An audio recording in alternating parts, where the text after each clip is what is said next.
What's up, everyone? Happy Tuesday, and welcome to GameFace episode 340 on Sifted Games at Sifted.net. I'm Shane Satterfield, the founder of Sifted, and your host for the next couple hours of awesome game discussion. I got to tell you, we have awesome game discussion today.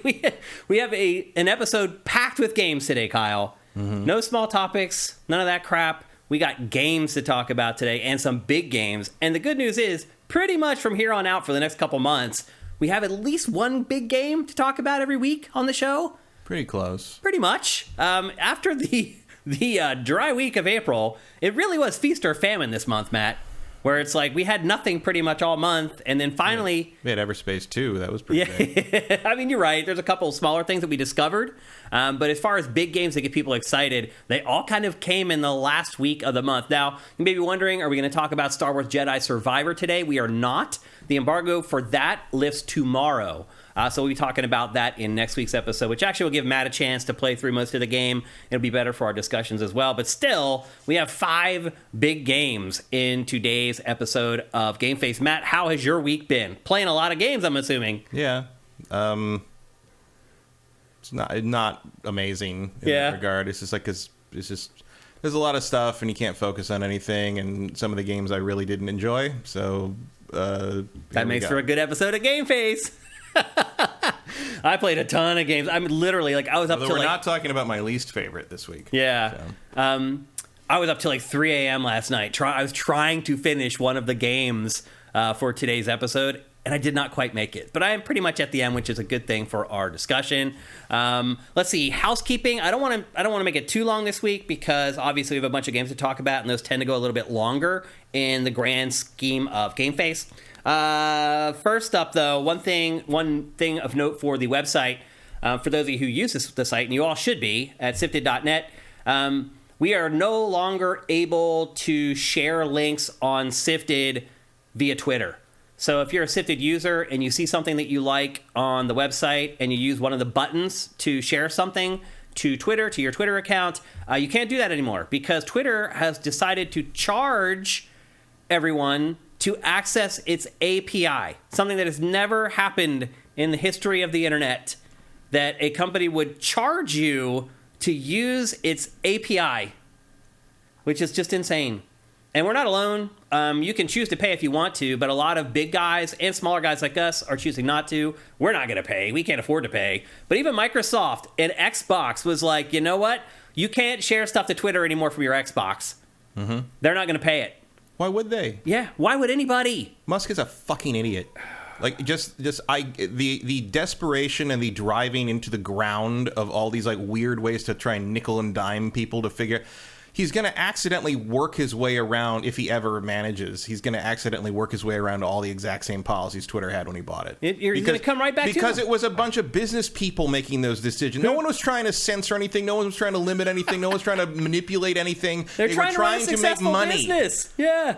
It's really crazy, man. It turned out the way you make money doing that is you wait for some moron with more money than sense to come along and buy your company from you and then run that into the ground while you retire to Aruba. It's really insane. What has happened? It's just unbelievable. It's like what happened to the poll where he was like, if you vote me down, I'll leave as CEO. And he lost in a landslide. Yeah. I don't know if you know this, Shane, but narcissists lie a lot. They do, yeah. So here we go. It's entertaining, but it's a shame what happened to that It's place. Really insane what's happened. And it doesn't matter anymore. That's why Microsoft is doing that with the Xbox. It's like, we don't really get that much benefit from any of that. So it was there because it was free and easy and people like to use it for whatever. And they're like, oh, it's going to cost us something. Forget it because it doesn't do anyone any good. Yeah. There's no engagement you get from that. Our engagement's really low. Even NPR said that. They're like, we're leaving because he's being weird about this. And we don't get any traffic from Twitter, really.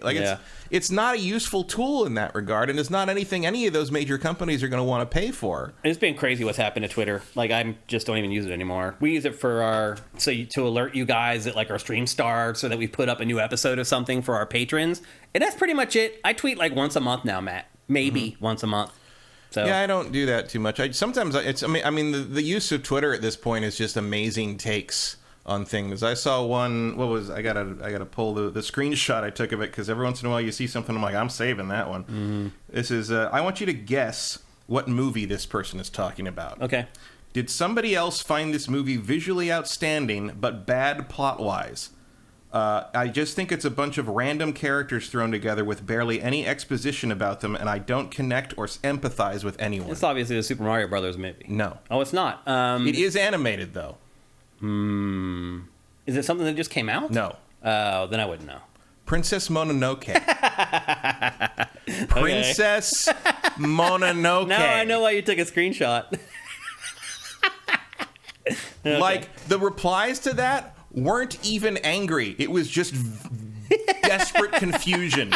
Like, what? Yeah. What? And then like the follow-up, they were like, well, I mean, a lot of Ghibli stuff is like that.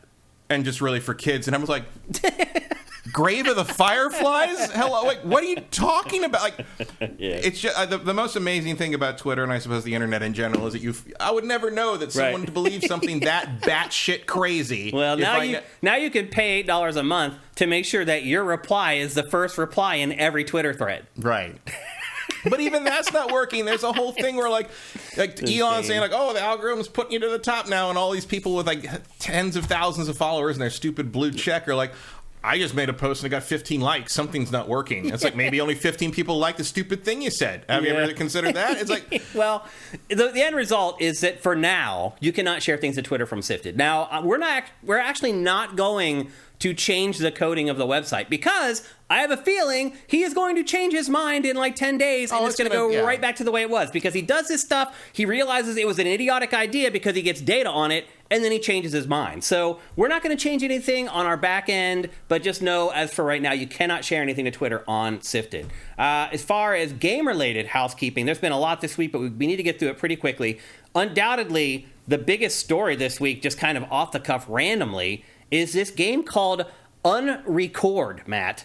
oh yeah, the Unreal 5 thing. Yeah. It is this starkly realistic video that was put out by the studio that has been working on it, and people didn't think it was real because it looks so real. Yeah, well, I actually did reply to a few people on this one because they're like, no, it's obviously video footage. I'm like, no, that's just what Unreal 5 looks like. Mm-hmm. Like, this is not all that really beyond that demo they showed. I mean, like, it's a small building. It's it's not drawing a lot. Like, once you're inside, it's pretty standard outside of some of the nice, like, obviously there's... It's the lighting that sells it. It's the lighting. There's some good, like, ray tracing and stuff happening here. And some people are like, oh, there's no crosshairs. It can't be a game. I'm like, you have not played a shooter in a while. Well, like, the guy who's working on the game went back and recorded it straight out of Unreal Engine 5 and put it up on Twitter. It's all 100% real, 100% legit. Yeah, and I've gotten a few people that are like, that sent that to me. And they're like, is this actually a game? I'm like, yeah, that's what they're going to look like in like 2 years. Yeah. Like, that's what Unreal's going to make. I mean, and a couple of them, I'm like, I showed you that Matrix demo. Mm-hmm. Like, that's not too far off the Matrix demo. And that actually has big outdoor environments. Big open thing. Yeah. So like, yeah, this is just what it's going to look like soon. And I do enjoy that the faces are mosaic. Mm-hmm. Like, I like it because the camera angle's clever. So it's filmed from... It's supposed to be a body cam perspective. So the camera moves separate from the gun, which is something that never happens in video games. Yeah, that's one of the reasons it looks so real. Yeah. It fools your brain into thinking it's real because of little subtle things like that. It looks amazing, Matt. Yeah. It really does. Like, the other thing, too, is that this was based off of some demo from like 2 years ago where somebody built this environment and then the team bought this demo of the area and then put the game into the area. So it wasn't... The studio that's working on this isn't the one that actually rendered this building that they're in. It was technically an asset flip. Yeah, it was. A very clever one. Oh, yeah. But this game has been really riling people up here over the last week, and for good reason. There's no other game that looks like it. Yeah, well, Dead Island 3 will probably look like that. Maybe. Imagine smashing up zombie anatomy and that level of visual fidelity. Yeah. I mean, what we're getting is enough. We'll talk about that here in a couple minutes. But anyway, again, that is Unrecord. As of right now, it's only announced for PC. My guess is we won't see that game for 3 years or something like that. I would say sooner than that. But yeah. I guess it depends on what the game ends up becoming. I imagine it's going to be a fairly uninspired shooter. Yep, probably. Like, it doesn't look interesting for me to play. Yeah. It's like, it's going to be like Star Citizen, where it's like early on, you're like, oh my God, I can't believe what this looks like. Yeah. And by the time that game comes out, if it ever comes out, it's going to look like everything else. Yeah. Like, it was just ahead of its time in terms of what they were showing because they were projecting into the future. But everything looks like that now. Yeah, it's true. So anyway, Unrecord, still a ways away. Just that one little room in a demo, so a lot of work left to be done there. A game that I thought we were going to cover today, or I thought I was going to cover today, Matt, was Disney's Speedstorm. It is a Mario Kart clone set in the Disney universe. However,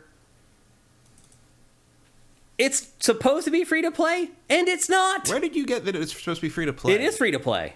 Where? It will be eventually. Eventually? Yeah. Because I've never seen it as free to This play. is the Founders Pack or whatever. And a lot of free-to-play games do that. They launch with a Founders Pack, so you can get in early, and you can get maybe some exclusive characters or cosmetics or whatever, and then they make it free-to-play later. But what happens is, when they make it free-to-play later and everybody else jumps in, you're ahead of the curve because you were a part of the Founders group or whatever.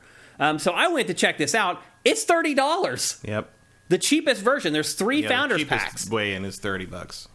And it's the cheapest is $30. And I was like, there's no way in hell I'm going to pay $30 for a free-to-play game. And as it turns out, the game only has like a handful of racers in it. It's got, 1, 2, 3, 4, 5, 6, 7, 8, 9. I think it's 9. Oh, okay. That's better than I thought. No, it's like 1, 2, 3, 4, 5, 6, 7, 8, 9, 10, 11, 12. I think it's like 12. Oh, that's a lot. I thought there was only 13. a few. No, there's a bunch. There's okay. Mickey, Donald, Goofy, Figment, Jack Sparrow, Elizabeth Swan, Belle, the Beast. Are Monsters Inc. in there? There's 4 Monsters Inc. characters. There's Randall, Mike, Sully, and Mike's girlfriend, whose name I can't remember. There's I think there's another movie. They're grouped by Frozen, maybe? Mulan and Khan. Oh, okay. Oh, and then there's Hercules and Meg. Okay. So there's a fair number. But yeah, there's a lot. But even if unless you buy like the top level pack, I think, which is like $80. Yeah, it's like $80. Yeah. I think that gets you Mickey, Donald, Jack Sparrow, Hercules, and a free unlock of a certain set of characters, and then everybody else you have to unlock on your own. The other packs give you even fewer. And like I just got Mickey and Donald for the $30 thing. Oh, so that's where the couple characters is coming from then. Yeah, but to unlock more characters, it's a mobile game. It's like when you to unlock more characters, you have to spend like 10 character tags for that character, and to get them, you have to buy loot boxes. And there's like a 0.3% chance of getting each character. Like, you're going to get tags, but it's for random characters. And it's not just tags for characters you can race with, it's characters for crew. Like, you have crew characters who, like, I guess, help fix your car. Like, I don't even know what they do. I haven't seen any of them.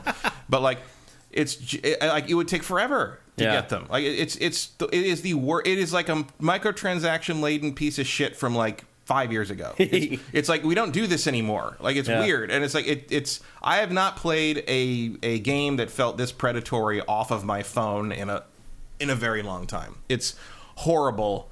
And when I talked about how the thing I liked the least, it was this. I look forward to the Jimquisition video. Let's put it that way, because there's no way Sterling's not going to talk about this one. Okay. Because it's exactly what they complain about all the time. Yeah, we were actually going to talk about it next week and push it to next week, but Matt's kind of already spilled the beans on it. But maybe if you play it some more, we'll readdress it next week. I mean, I can. I've played like a full circuit of it, and I know everything I need to know about that game. Okay, so 50-50. It's in next week's episode. But anyway, maybe something to stay away from for right now. Another piece of news, smaller piece of news from this week. Horizon 3 is on the way. Just released Shocking. the first. Yeah, exactly. Just released the first and only DLC for Horizon Forbidden West, the only story DLC anyway. And they just released for PlayStation VR 2 Horizon Call of the Mountain, and then hot on the heels of both of those, they announced Horizon 3. Matt, do you feel like there's any Horizon fatigue at this point, or do you think they should have waited maybe to announce this, or does it even matter? No, it doesn't matter. Like, it'll be 2 years or whatever before they put this out anyway, and they'll put it out a week before the next From Software, blockbuster, get murdered again, or the new Zelda game, or Elder Scrolls 6, and everyone will forget it happened. Like, it's just what they do. It does seem to happen pretty frequently. It feels a little. I mean, I can understand. There's two ways to think about it. There's the way of, okay, everyone's talking about Horizon right now, so let's strike while the iron's hot.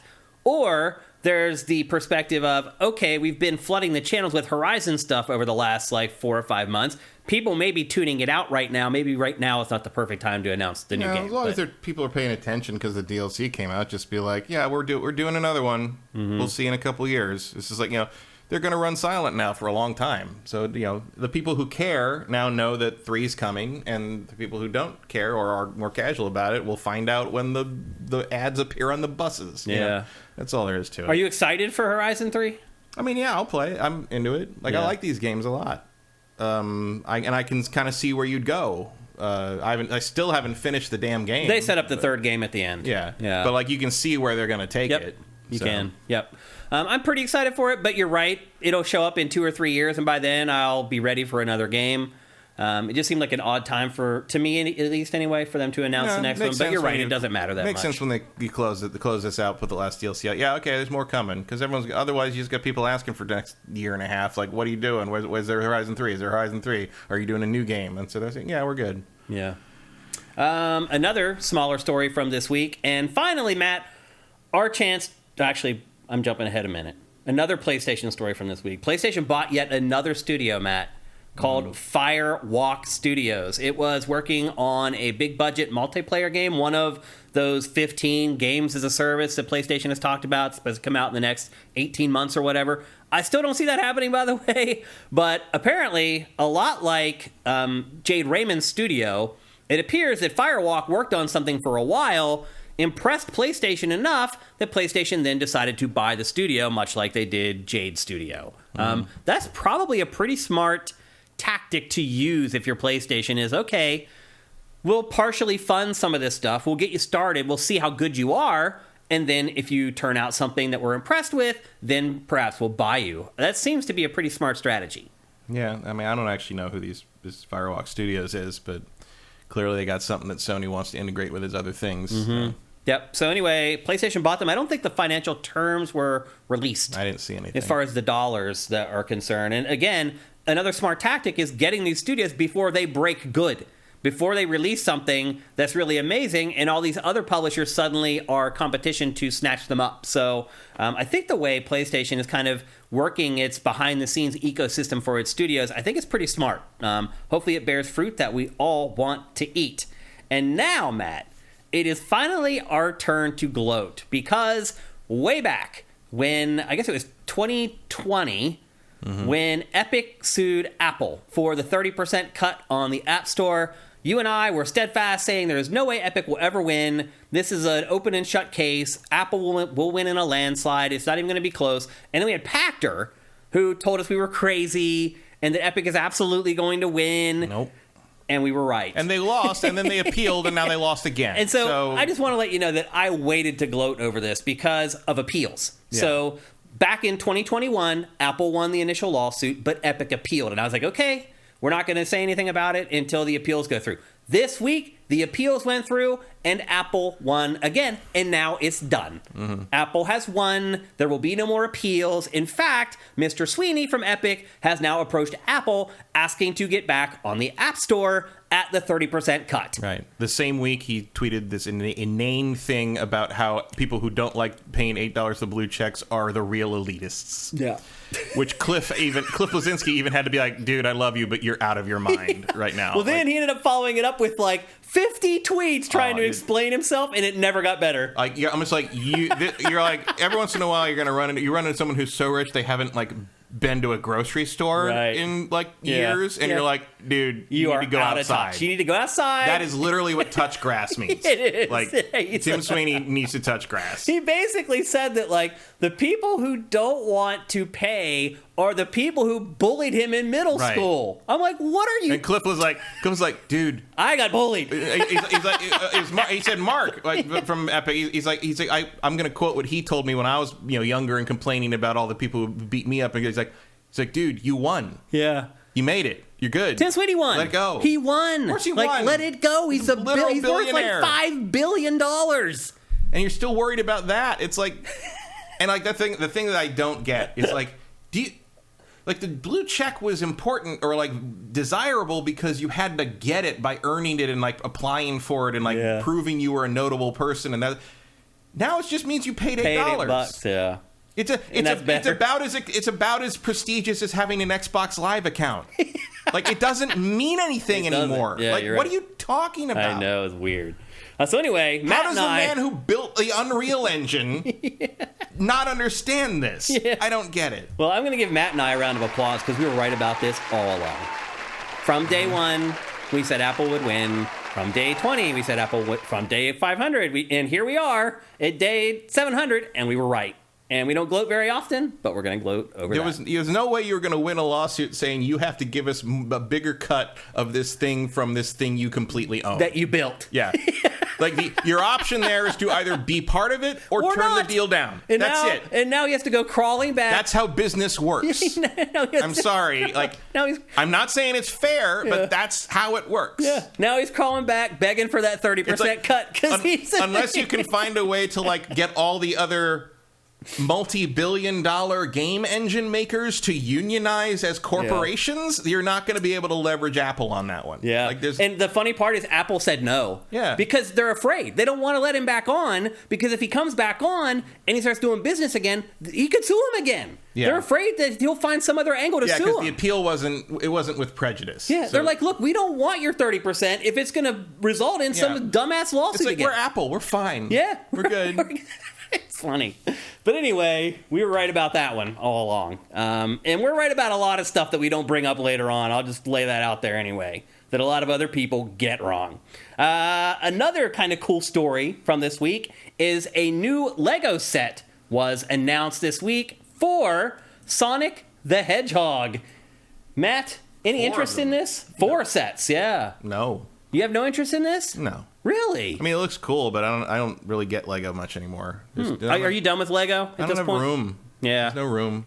They do take up a lot of room. And a lot of the ones that you have bought are really big. Yeah, well, and also the ones I prefer tend to be vehicles and not like play sets like this. Like, I think the Rivendell set is amazing, but I have nowhere to put an entire elf city. Like, I don't. Yeah. The play sets ones take up way more space.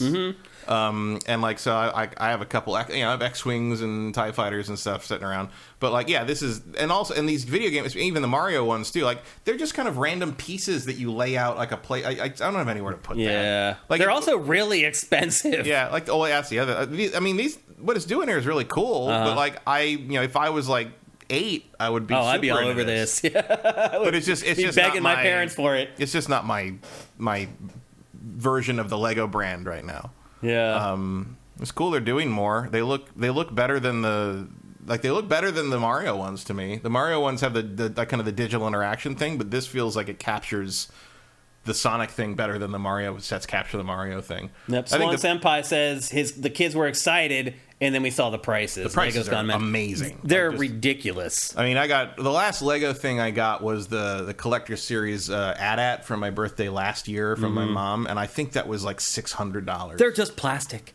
That's all it is. Plastic costs a lot now because petroleum products are very expensive. Right, that's true. Yeah. And now Lego is working on, I think it's in the next 3 years, they're going to introduce biodegradable bricks, which are going to be indistinguishable from the normal bricks, but they're not made of plastic. They're made of some kind of biodegradable material they've developed, where if you throw it in a landfill, it will disappear within like 2 years. Oh, wow. That's great. So basically, the Legos become disposable, finally. Yeah. And well, the other thing about Lego is, like, you can always hand them down.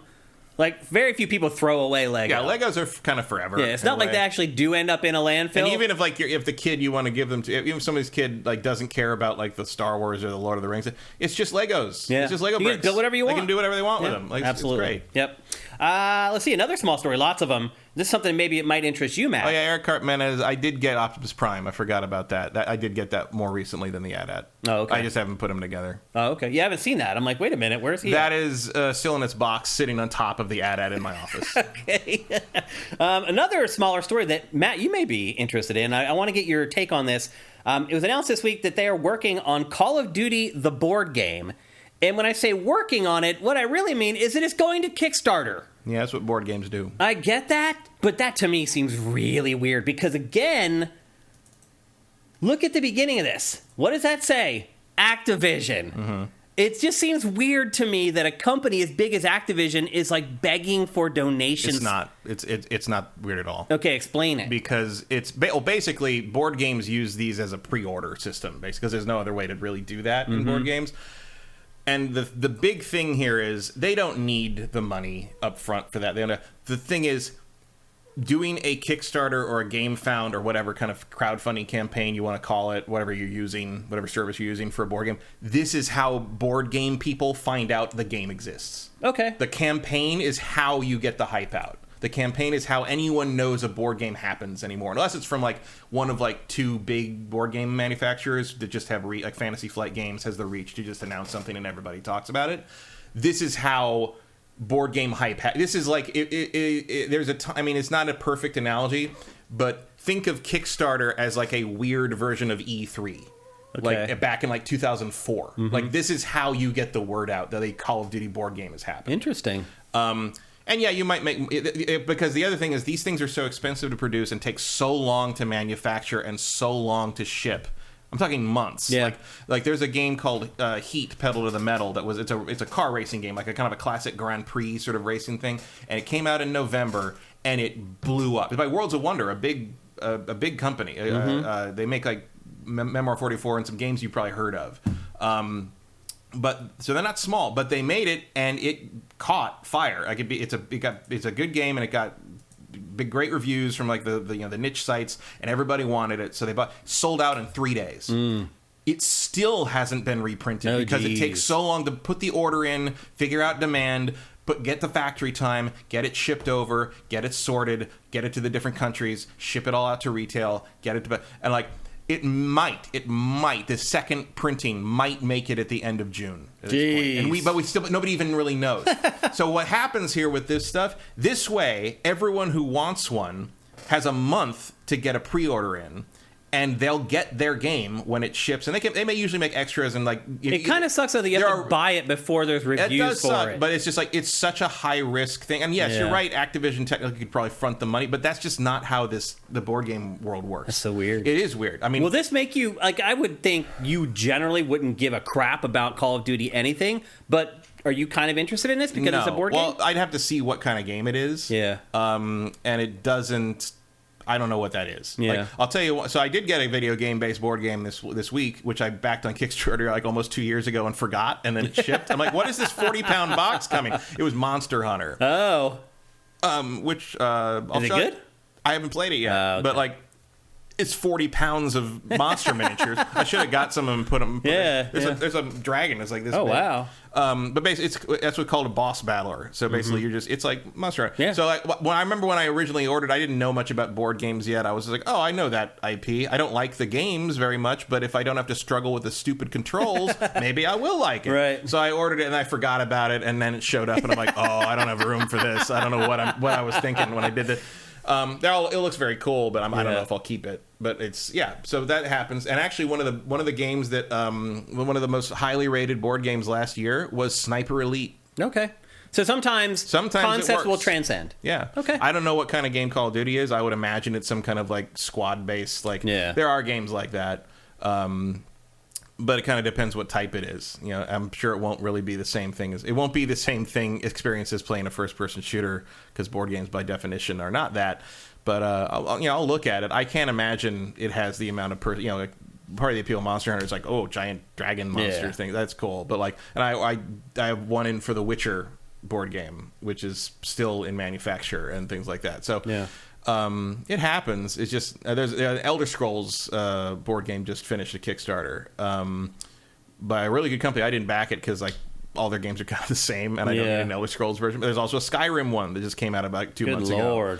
It's too much. There's a Street Fighter miniatures game that came out a while ago, and I didn't pay attention to it because I don't care about that kind of game. But like if you can think of it, it's probably happening. Call of Duty is probably the highest profile thing to hit that world, but like Kickstarter is just how you do that now. Okay, I found it odd, especially a big if you're gonna put like a single like these smaller guys who just make the board games. I totally get it. Activision being involved, forcing people who are into board games to buy something sight unseen. Activision isn't doing that. Activision gave them the license, and some other company is making this. So that the other company cannot afford that overhead. Yeah, it's just weird that their logo's all over the because and everything. You have to see that it's official. I mean, Capcom's logo's all over the Monster Hunter thing, but they had nothing to do with the board game beyond saying, like, okay, you can pay us for the license, and then we're going to look at it and make sure everything's, like, lore accurate as much as it can be, and that's it. They didn't design anything. It's all by these other companies. Steamforged Games did the Monster. I don't know who's doing the Call of Duty game.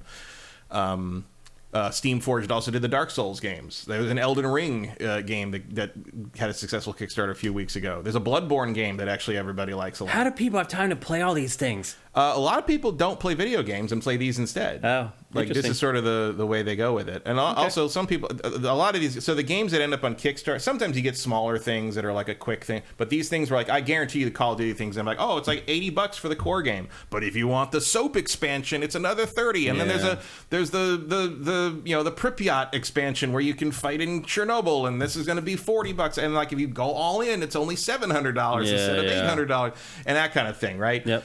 For those are called lifestyle games. And they're basically like you are committing to spending an obscene amount of money to. It's like a game as a service, but it's a board game. Yeah, you're going to play this game for a couple years. Is kind of what they're thinking, and so but there's a huge amount of FOMO. There's a huge amount of hype. There's a huge amount of like you always get people that go all in, and then when it finally shows up a year and a half later, they're like, I don't know why I did this. Does anyone want this? Like that's the thing is like because you don't know what's going to be hot because no one's played it until it's... Well, you do.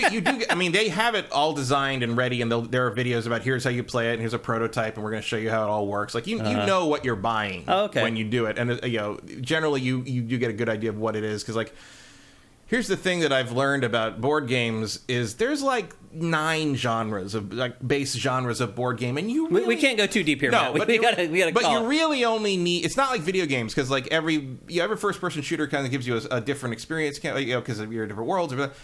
You really only need like maybe 2 of any genre of board game, and then it's just like I have this deck building game, and this is my favorite, and this is my second favorite, which has a license I really like. And am I ever going to pick something I like less than one of those to play when I could play the things I like a lot? Yeah. No. So why are you wasting shelf space and money on that? Okay. Like, it's not like video games where it's like everything you play in like the first-person shooter or the action RPG genre is different enough and has different mechanics. Like, they all kind of work similar with little tweaks. It's just a paint job, basically. And it's different when you just have to sit down, open an app on your Xbox, and play whatever with yourself. But board games are like, I got to get 3 people together and teach everyone how it works. Yeah, that's the shitty part. It's like the time commitment on a board game is exponentially larger than a video game, and so like you have to pick and choose what you want in your collection way more precisely than you do with a video game. Yeah. It's a very different hobby in a weird way. Makes sense. And it took me a long time to learn that, and that's why I've got 2 shelves of garbage downstairs that I need to clear out, because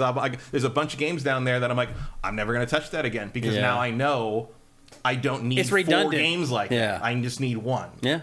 So you find the skin that you like the most, and that's one you play. Exactly. Yep. And so that's why these Kickstarter things rely so much on FOMO and hype. And like, I guarantee you, a bunch of people that buy that Call of Duty game are going to regret it when it finally shows up. I pretty much guarantee it. Even more than when you buy the new Call of Duty game on an actual game console. You want to talk about a big install footprint? Look at your that's 150 gigabytes on a shelf. Yeah, yeah, that's a lot. Speaking of which, Jedi Survivor, what the fuck? 155 gigs? I really? know, what the hell, man. I mean, it's kind of encouraging, but not just like completely uncompressed because the Xbox Series, the raw dog in the textures. The Xbox One version, or the Xbox Series S version, is 44 gigs. Yeah, so that's just high res textures. That's all it is. Like no one optimized shit. That means it came in hot. Eventually, it'll patches will shrink it back down, but that means no one had time to shrink that sucker. Yep. A couple more things. One of the big games that released this week that we're also not talking about today is a compilation of games called the Final Fantasy Pixel Remaster. It is the first 6 Final Fantasy games redone for PS4 and Nintendo Switch. People are going crazy over these. They sold out. Both versions sold out immediately. Already the prices on eBay are insane. Square Enix is not committed to producing more. They'd be stupid not to, though. Yeah. Luckily, Square Enix sent me codes for all this stuff. So I have been fiddling around with this. I did not have enough time to actually play the games. I played a couple. And we'll talk about them next week. I'm just letting you guys know, don't worry, we're going to get to this, but it's not going to happen this week. We have too many games to talk about this week. They're solid, though. Like, I'm impressed. Yeah, me too. Like, about time. They finally did it right. Yeah, I know. Yeah. It's about damn time. Yep. And then the final piece of housekeeping before we get into GameFace 340 proper is that this morning, the release dates for the next season of The Witcher on Netflix were announced, and they are splitting the season into 2 parts. The first part launches... Of course they are. Yep. Because, it's the last season that he's the star. Last season with Cavill. So they're going to try... I think they're trying to drag it out as long as they can. Yeah, for sure. So the first batch... Because I don't think it's going to last more than a season with, afterwards. with Liam Hemsworth. Like, that's not a valid replacement for Henry Cavill. I'm Me sorry. Either. Yep. I'm not even a huge Cavill fan, but that man is Geralt. He is. And it was perfect casting. This is not a Superman thing. Yeah. Like, replace him as Superman. Don't give a shit. Yeah. But, like, he is Geralt. He's Geralt. He really is. Like, Yep. Liam is like, it's like, in season 4, we got Geralt from Wish.com, basically. Yeah. No, Liam Hemsworth is a fine actor, and like, if he'd been Geralt from the beginning, maybe, but like, it's just like, what happened? I always see him as his other characters too. Yeah. When I see him in things, I'm always like, I don't see him as the character that he's playing if he's not playing one of his iconic roles. Does Liam Hemsworth have any iconic roles? Yeah. I mean, the Marvel stuff. I mean, He's not in Marvel. Wait, Chris Hemsworth? Chris Hemsworth is not being Geralt. His brother Liam. Oh, is playing Liam. Yeah. Okay. Well, then I don't even know who he is. He looks like a smaller version of Chris Hemsworth. Oh, okay. Smaller, younger Chris Hemsworth. Okay. The first batch of episodes launches June 29th, and the second batch launches a month later on July 27th. So they're going to drag The Witcher out through the whole summer. I'm not complaining that much. Yeah. I did just drop Netflix like a month ago. It does look like I'll be rejoining Netflix in June. But it is really easy for those of you who maybe wondered, were like me, you just kept paying for Netflix even though you weren't using it for like 18 years. It is very easy to drop. And if you go back, if you like accidentally, I opened up the Netflix app on my TV, like I hit the wrong button, and it said Shane. Yeah. Welcome back. Where have you been? Where have you been? Please just click this button and start paying us again. So it's very easy to go back, and I probably will be doing that to check out the next season of The Witcher. All right, let's check in on you guys and see how you guys are doing. Oh, the other thing we should note is that, did you see the Funko game? Mike's Q says Liam is Chris Hemsworth we have at home. He is. Did you see the Funko game? Yes. That thing? Yeah. Ooh. Yeah. That's on the site right now, actually. Yeah. I don't know about that one. I'm like, The Thing? You're doubling down on John Carpenter's The Thing? It's a licensing nightmare, that game. Well, except it's all Universal. Yeah. So, but the one thing I will note, that's the company that was founded by the guy who founded Traveler's Tales. Yeah. So, like, there is pedigree there. Yeah. But they have no mouth, and I must scream. So. Nike said toil. Shane, come back, Shane. So Nix Etoile. Nix Etoile. I am named after the movie that quote comes from. I know. I am named after Shane, the cowboy movie, and that is one of the famous lines from that. So thank you very much. That was my father's favorite movie growing up, and so I ended up named Shane. And funny anecdote, my middle name is Anderson, and I was named Anderson after the flute player in Jethro Tull. His name is Ian Anderson. Mr. Anderson. Yeah, well, my mom was a hippie and my dad was a biker, and so I ended up... That'll do it. Clay UK Garage 1988. Are you talking about UK House, Garage House from 1988? Because if you are, we should be bros.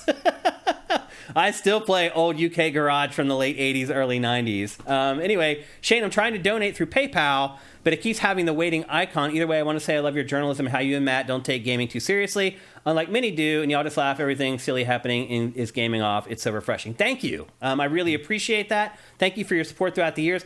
If you're trying to donate through PayPal, just go to sifted.net/donate. There's an interface there. It should work fine. I know other people are using it.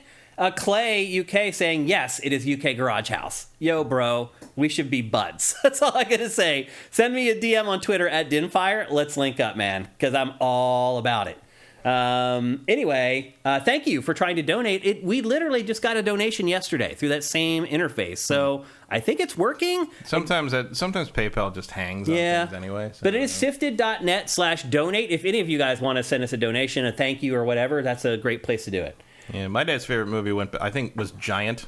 with James Dean. Although sometimes he would have said Bonnie and Clyde. Yeah. But luckily, I was neither named Clyde nor Jet Rink, so that worked out for me. That's hilarious. Eth Demon reminds us that Pixel Remaster has been on PC for a while. That's true. They just came out for Switch and PS4, and now people are just jumping all over them.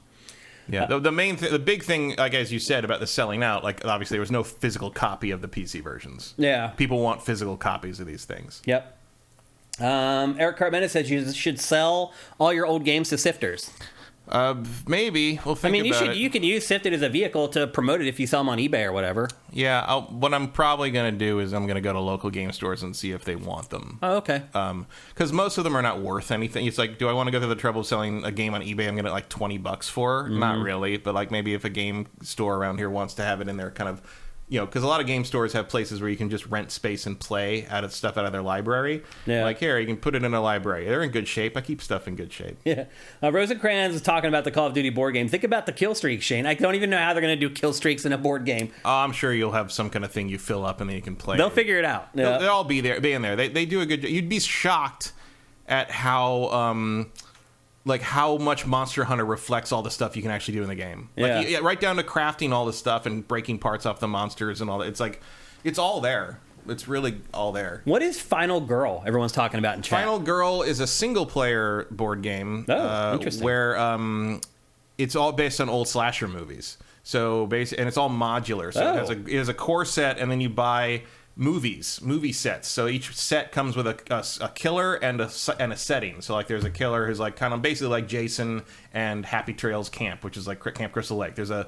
They're all equivalents of things. So there's like a fake Freddy with a fake Elm Street. It's called Maple Street. There's a fake Poltergeist with a Poltergeist house. There's a fake Alien with this spaceship. And it comes with two different girls that are based on it's technically the girl from this movie or Ellen Ripley from Ripley. Yeah. People may not even know what Final Girl means. Like, Final Girl is a trope about horror movies. It's the last girl left standing, basically Ripley from Alien. Yeah. It's kind of or Jamie Lee Curtis from Halloween. Most horror movies is usually the girl that's the smart girl who survives. Yeah. And so you are playing as the final girl, and you pick and you basically, it's all very dice and card driven, but you're trying to like rescue people who are in the location. And so it's all so you pick the girl, you pick a killer, you pick a location, you can mix and match however you want, and then you go through and you try to play the cards. You're rolling dice to see how successful you are at what you're doing to rescue people, and then kill the killer. And each killer you have to fight a different way, and they have different abilities, and basically they get more powerful every time they kill a victim, and you get to level up every time you rescue victims. No. And it's sort of a race in power between you and the killer, and hopefully you can get powerful enough to fight the killer before the killer gets so powerful that you can't stand toe-to-toe with him anymore. Okay. And so there's variance in that, and it gets more complicated as you kind of add different things. But it's a very well-regarded game, and it was a very big Kickstarter. But there's Season 1 and Season 2. Season 2 just shipped a couple months ago, and it's part of the revolution of solo games. Like more and more games, it started. So you don't have to have the three people over. Well, it started in 2020 largely because there's always been kind of single player variants, but they started in 2020. Like everybody started officially including solo versions of almost everything because the lockdown happened and no one could fucking play board games together anymore. Yeah. So and now that's a big deal is solo modes. Like that, every game has its own solo mode now almost. So and Final Girl really leans into that. So if you like horror movie stuff. That was a Kickstarter, but you can buy them individually, like individual boxes, and just try it out if you want to go. Look, I think it's called Van Ryder Games is the company that makes it. Well, the funny thing is, if you like horror movies, you'll be interested. Pharaoh Doll mentioned I only play like Monopoly and whatever, and then somebody mentioned keep doing that because you're going to spend a ton of money on these other board games. It's a black hole that you just throw money down. God of Gamblers 33. Thank you for Twitch Prime. Thank you for doing it for 3 months. That's awesome. Let's see if anybody else up here dropped the Twitch Prime. Oh, Veneraba, thank you. I haven't seen you on the site for a long time, Veneraba.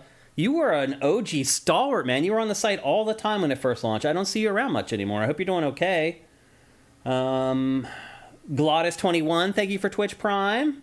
Mike's Q, thank you for Twitch Prime. I hope you're doing good, man. And is that it? Yep, that's it.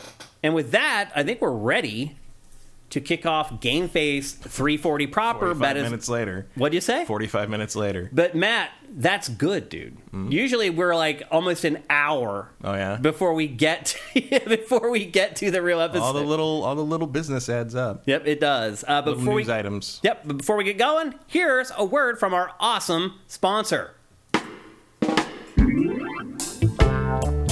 LS Cream is a fine cream liqueur created by fellow gamer and sifter Stevens Charles. It's inspired by an ancestral recipe from Haiti called Cray Mass, and a double gold winner for its original taste at the New York Wine and Spirit International Competition.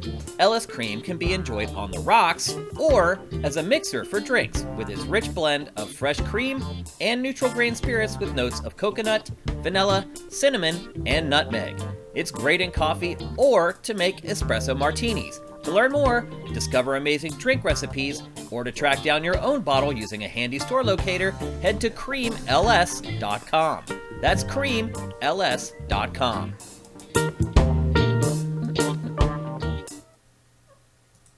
Once again, a huge thanks to lscream.com. For us, that sponsorship makes a world of difference. Luna is losing her mind. How to get it? She's got a piece of thread from the couch on her claw, and I wanted to get it off so she doesn't swallow it and block her intestine. Yeah. But anyway, big thanks to LS Cream. You know, for us, sponsorships make a big difference for us on a month-to-month basis. Head to creamls.com. There's a store locator there. You can figure out where you can just swing by and pick up a bottle, or you can go to Bevmo. They have it there. You can order bottles, and they'll have them shipped to you. But most importantly, as I say every week on GameFace, support your fellow gamers, support your fellow sifters. Anybody among us who's trying to do something, make waves, start a business on their own, support them if you can. Let's keep the money in the family as much as possible. And Vinaraba said, I'm still lurking on the site. You guys may not realize it. I remember all you guys. I wonder where a lot of you guys are. Like, it's not just Vinaraba. There's a lot of people who are huge parts of our community and our website at launch that have just kind of disappeared. Hope you guys are all doing good. I haven't forgotten about you, and I still appreciate you very much. Without people like you, we would not be coming up on our 8th anniversary at Sifted in June, which is just amazing. So thanks to everybody. Thanks to you, Vinarab. I'm not telling you you need to go and leave comments on the site if you don't want to. Do whatever the hell you want. I just was worried about you. I just wondered where you'd been. So good to hear that you're doing okay and you're still lurking on the website. And with that, now it is time for GameFace 340. We're going to kick things off with a game you probably expected we would kick things off with today. Definitely the biggest release of the week, unless you're a big Final Fantasy retro fan, and that is Dead Island 2. Matt, a game that I wondered if we would ever be talking about on GameFace, because the first time I played this game was summer 2014. Yeah. You were using it for I was playing an early pre-alpha version to try to get some amount of footage to put this ridiculous marketing video together that never happened. Yeah. It also resulted in me having to play through the first Dead Island in one day to get footage of all the stuff in the game for that. I spent 2 weeks on it, and it never came of it, and nothing ever came of it. But I did play an extremely barely functional, or I can't believe they let someone outside the company touch it. It's 10 years ago. 10 years, almost 9 years ago this summer. It's crazy. And it was more cities than just LA. Really? But none of it was functional. Yeah. It was obviously by a different company. It was a completely different game. This is not that game. Yeah. This is the third studio that worked on this. Yeah. And it actually started the game back in 2019 or 2020. So it's only been working on it about as long as most games are worked on. It's just they kept giving it to new studios. I wish I'd kept the footage of that. Yeah. I got rid because it was all NDA. Right, so nothing I could really do with it, but I kind of wish I still had it to look at it and remember, that's what that was. Yeah. Well, as it turns out, the final game did come out eventually, and it's here now. And it's pretty good, Matt. Yeah. I don't know if I would say, pleasantly surprised might be a little bit extreme. No, it's fine. Yeah. It's fine. It's fine. It's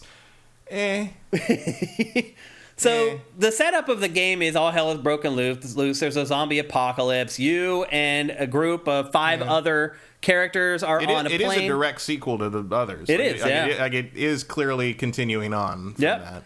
And you are on a plane. You think you're escaping, but as it turns out, zombies got on the plane. They attack people on the plane. The famous guy is a zombie. Yeah. It's a whole thing. The plane crashes. You land outside of Los Angeles, and that's where everything kicks off. And from there, I guess the best way I could describe the plot is it's like a really corny and cheesy The Last of Us.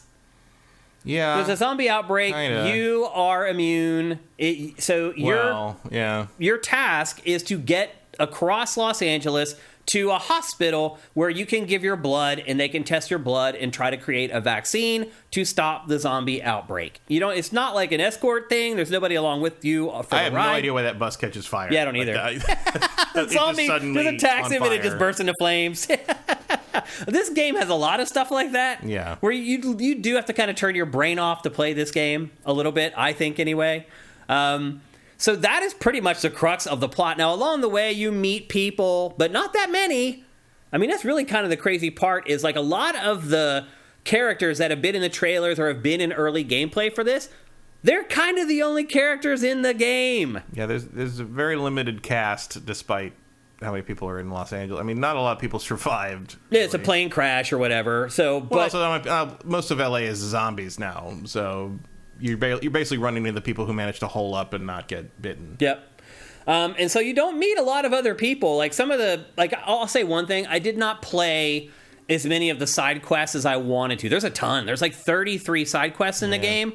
I played like 8 of them or something like that. And I will say this, the side quests are pretty involved. Yeah, they're there. I mean, there's like a lot of them are you like can miss them really easy though. Like and like they're not always called out. Like the map tells you like there's this many side quests available. Mm-hmm. I can't find them. It's the blue icon. Yeah, but there's no blue icons on the map. I don't know you where have to just stumble across go find them. And I'm like, I don't want to run around this map for the 40th time. And because tell me. The other thing too about this game is the world isn't very big. It's only LA, and it's not real LA. It's like a 5-block chunk of Hollywood, a 5-block chunk of Bel Air, a 5-block chunk of Santa Monica, a 5-block chunk of Venice. Is authentic. Like pretty close. It does look. If you live here, you'll recognize all the places. And they've renamed most stuff. Yeah, a lot of stuff is, the neighborhoods are the same, but the streets are different, the stores are different. Like the one hotel that you go to is actually the Beverly Hills Hotel. But it's called the. But like my wife goes there to meet her friends for lunch all the time, and as soon as that came on the TV, she was like, "Holy!" and she literally said, "Holy shit!" The Beverly Hills Hotel. Yeah.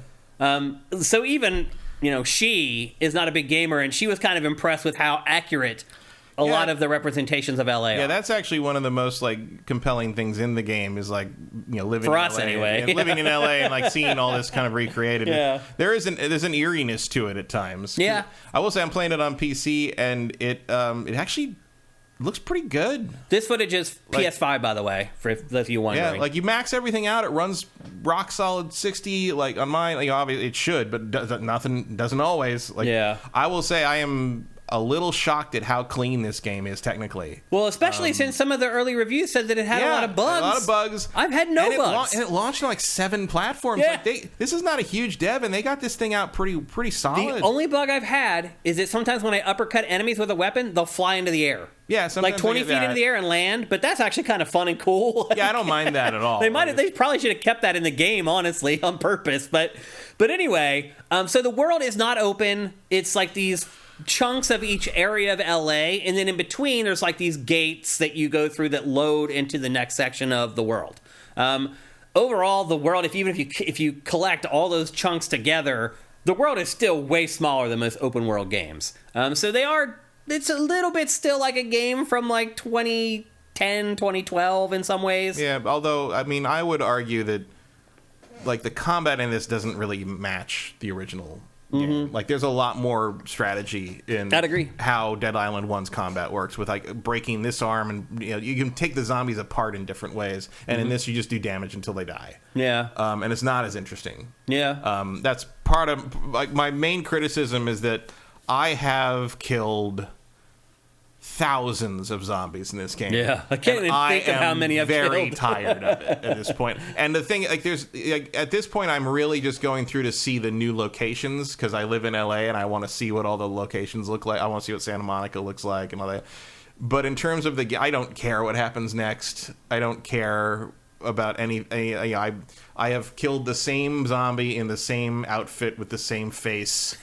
Like, although I am surprised how many different zombies there are. There are a lot of different zombie types. I'm not very impressed by the randomization of the people. I actually thought it was pretty good, man. I was kind of surprised by how many different faces there were. There's like maybe 15 faces. Oh, there's more than that, definitely. I mean, maybe like for the decayed But you're right. ones, like, the randomization is what the X factor is. But I fight the same guy with the short dreadlocks all the fucking time. Yeah, I mean, I've killed him like 50 times or whatever. And at one point, the same guy in the same outfit came out of the same sewer grate 4 times in a row. I'm like, you have to die, dude. Stop. You'll see in the B-roll, though. I mean, once you watch this, I think you'll have a good idea of just how many but I'm saying after like 9 hours, you're like, I've seen everything you have to throw That's true. at me. That's like, absolutely true. Yep. I agree with that. And we'll get into the thing, but it's like, I think I picked a broken character. Yeah. Like, so you start out, you can choose from one of 6 characters. I chose the dude, bro, like firefighter guy. That's the thing, he's not a firefighter. He pretended to be a firefighter. Right, yeah. You saw him in the opening. He puts all the clothes on, and then when the bus catches fire, he takes it off because he's like, oh, no, I'm not doing that. And each character, it makes a difference basically. which one that you choose. So mine was kind of like the steady Eddie guy. He was kind of like even across all the different categories. But Matt, you chose a character that ended up being like... I chose Carla, who is... It was like a cheat code. She's a tank, basically. Like, and because I thought her stats looked the best to me in terms of how I like to play, but she has like it was her or Amy who's the runner. But Amy had low health regen, and I'm like, I'm gonna pick the one that seems to have better health. So Carla, I think, had 3 rating on that. I would love to see who has the 5 rating because Carla cannot be killed. Yeah, I am like 15 some hours into this game. I think I'm about halfway through it. I have died once. I've died a ton. And that is because you can run into areas where there are zombies above your level, and you get a little skull, and they basically, like, they'll kill you in 2 hits. There aren't that many, though. No, you got to go out of your way to find them, but I did, and because I was trying to explore a bit, and I found them, and I got hit by one. It took half my life off, and then right at the same time... Something exploded. Something exploded next to me and killed me. It was just too much damage all at once. But otherwise, so Carla, I mean, you get to, like, you have this, like, card set up, so you can pick what your abilities are. So I guess I could change my cards if I wanted to make her less invincible. Yeah, why would you want to make the game harder? Like, but basically, so you can, so she can block, and if you time, like with so many games, if you time the block right as you get hit, you get a perfect block. And that will stun the zombie. And then you can do a finishing move that kills them. Or at least does a lot of damage and it'll knock them away. And it becomes absurd. Like, once you get good at it, it becomes like the counter kills in the early Assassin's Creed games, where they just stand and wait to be murdered. And so the thing to know is, A, you can do that with almost any hit in the game. B, you can do it to multiple zombies at the same time if they attack you at the same time. So you can stun I've stunned up to 3 at once doing that.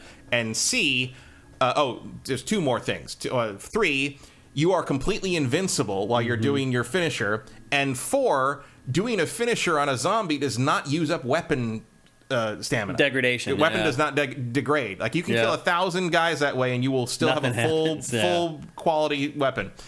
Now, on top of that, because of the certain skills Carla has, when Carla does a perfect block, she gets some health back. Yeah. When Carla does a finisher, she gets even more health back. And when I have another ability, if I knock a zombie down, I get health back. I get like over a third of my health back for doing a finisher. You can set up your cards to do that. So even when, and also you can make it even worse if you wanted to. I also have an ability where when I do a perfect block, I create a shockwave, which sets all explosions and everything out around me. So I do the shockwave, everything gets lit up. I do my and while I'm doing my invincible finisher, things explode and kill all the other zombies. Yeah. It's fun, but it's one of the easiest games I've ever played. It gets repetitive. Doing the finishers because because the same thing over and over again. 40% of the game, like, it just became a joke. Yeah, like, I would just run into an area, I would make noise. The eyes pop out of their heads over and over and over. Well, and over. I would make noise. They'd all come over to me, and they'd take turns. It's just like the early Assassin's Creed games with the counter kills. Like, it's absurd. You stand there, and they just wait their turn to be murdered, basically. Yep. And at the end, it's not like Dead Island. Dead Island, I recall very vividly that Dead Island was if you didn't play it carefully, you could get overwhelmed like that. Mm-hmm. Like every zombie was a real threat most of the time in that game, especially if you weren't playing like full 4-player co-op. Even if you're not the character that you're playing as, you can set up your cards so that you still get some of that. Yeah. Like if you finish off an enemy, you get some health back, et cetera, et cetera. Yeah, and clearly there are characters like Amy, I think, can get health back when she dodges. Because she doesn't block, she dodge. Yeah. You can also set up dodge for Carla, but like, why would you? Because all her perks are tied to blocking. Making things even easier, as you're seeing right here, the enemies are dumb AF. Yeah. I mean, they are zombies, but like you can just manipulate them to just like I did right there. You just convince them to just walk into certain hazards, and they'll just walk right into them and die. It was a weird shift from having, because Dead Island, it's taken so long for this game to get made, and Dead Island so long ago, that there's just part of me that, because of the similarity of the presentation and the nature of the games and the developer in question, like, I think of Dying Light now. And Dying Light is a constant threat. It's a way better game than this. It is a way better game. And like, this just feels primitive to me. Like I know people are praising it to the high heavens and stuff, but I think this is like one of the this is one of the most perfect examples of a 7 out of 10 I've seen in a very, very long time. And I sold like 1 million copies in 3 days. It's a big hit. There will definitely be a Dead Island 3. And I also just feel like a lot of the story and the voice acting is just like, how do you do, fellow kids? Cringe. Like, there's a lot of, they even call some things cringe at one point. But there's a lot of like, making fun of influencer culture and stuff. But it feels like 40 somethings writing it. It's like, it feels very out of touch. Yeah. So you do you get safe houses throughout the game. Like you meet the people, you're seeing the conversation inside the house there. They're kind of your first safe house. You go there and you hang out with them for a while. And that, a big part of the first half of the game, the plot, is all about that group of characters. And then eventually you move on from there, and I don't want to spoil anything, and then you run into another set of characters who are kind of your next kind of group of people that you play off of, and that's kind of how the game plays out.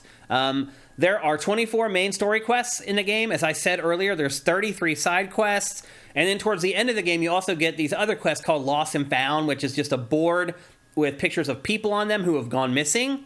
And it's your job to go and try and find them. There's 15 of those. And those can be really hard. Yeah. Like, I've had to look up like guides on those a lot of times, because they're like, one of them was like, you have to figure things out for like messages you find on phones, and I'm like, I don't know what you're trying to tell me. Yeah, it's just too much. It's just not well done. And then there's 84 challenges where you just satisfy challenges for 100 finishers or killing 100 zombies with fire, stuff like that. Things that just happen organically as you play the game. And the rewards for those are generally garbage. Yeah.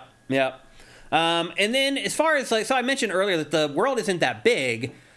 But there's still like these, you have to like fast travel, and for most of the game you have to hoof it manually to all these places. You don't get fast travel in this game until it's almost like halfway over. Yeah, and then the fast travel, you can't use it anywhere. You have to be at a very specific place where there's a map. Yeah, and you got to go all the way over here, and then before you get that, it's like, well, if you want to go back to Bel Air or you want to go back to Beverly Hills, you got to go all the way back through Bel Air. You got to all the way up to you got to walk manually the whole way back. And the exits are not marked on the map as to where they go, so you just got to remember where they are. Yeah, and it's not amazing. Again, it feels in several ways like a game that is 10 years old. It just is. It's like, this is the way games were designed in the era before the one that we're in right now. Yeah. And there's nothing like necessarily wrong with that, but it's like it for me, it got pretty old after a while. Yeah, I agree. For me too. And here you see the guys just standing around just waiting to get killed, basically. Yeah, and as you see, like, you're invincible while you're doing this. Also, like, this looks really cool, and the anatomy is very detailed. Like, they did a really great job, like with the gore. Like, you hit a guy with a club in the face, and their jaw hangs out. You hit him again, the jaw fly off. Like, there's jaw bones laying around the ground all the time when I'm fighting these things. But it's just like, the gore in this is like next level. Oh yeah, it really is. Like, but after a while, the crowning achievement of it. And after a while, it's just like, okay, stab in the leg. Oh, knock your head off. There you go. Okay, I cut your face off. No problem. When I first started playing this, by rote, my wife was disgusted by it. She was like, "Oh my god, I can't believe they make stuff like this. Like, why would you want to see this gore like for hours and hours?" 2 days later, she didn't even bat an eyelash because she had seen the gore so much over like the previous 2 days, and she didn't even mention it anymore. So you do kind of become a little bit numb to it over time. Like, there's cool things. Like, you hit a guy in the back of the head, hit a zombie in the back of the head, break his skull open, and you see like brains pulsing out of it. And stuff. Like, like all the organs in the torso are in the right place. Like, it's very impressive. Some zombies, you kill them in the daylight, they fall down and their skin melts off. Yep. And you can see their entire anatomy, and you can see every organ in their rib cage moving separately inside the rib cage. And they get burned, and they get caustically burned differently. Yeah, it's and really insane. It's very well done. Like, whoever did the damage model on this was really paying attention. And he's probably going to get scooped up by a bigger developer, yeah, be my guess. Because sure. This, I'll be honest with you, like, that level of work in this game feels like it was kind of wasted. Because in a better game... Yeah, the combat in this game does not require that level of detail nope. in the gore. No, like, I'm glad really it's doesn't. there, because it's one of the only things that really keeps you engaged early on. But, like, yeah, you're right. The guy or girl who made that should probably be working on better things. Yep, absolutely. As we mentioned earlier, the skill cards, there's like, what is it, there 5 or 4 different tiers? 4. I want to say there's 5? Or categories or whatever. So, like... And they... Punching, Survivor, and then New Men, which they don't tell you about, which I assume means at some point I'm going to transform into a creature. Yep. That's a new man. Yeah, exactly. So there's... It's not a hard... the story is not hard to piece together. I mean... Yeah. Oh, there you go. There you're running around slashing shit. Yeah, well, now I'm in, like, zombie mode. So that's another thing. After you build up... Because you're not actually immune. You just reacted differently. Yeah. Well, you build up your rage meter, and then you can click both sticks, and you can go into rage mode. And that's that comes pretty late, too. Like, it's weird that they take so long to introduce... Some of the more fun parts of the game. Yeah, some of the more fun parts when you're like, man, I could have used that about 3 hours ago. Yeah, like, exactly. So anyway, there's 4 different tiers, and you can basically attach, like, as the tiers go down, like, the last tier is only 2 cards. Top tier is like 6 cards, I think, 5 or 6 cards. Something like that. It's more at the top, because the top is more basic stuff. Yeah. And then the cards tie into each other. So, for example, like, I found myself actually going back on some of these mats. So, like, initially there is, like, an evade, and then you get the dodge. Is that right? Something like... Well, that's not how... Carla... Oh, your character was different. Carla gets stuff in a different set. Like, interesting. Like, I got block first. And then I got evade.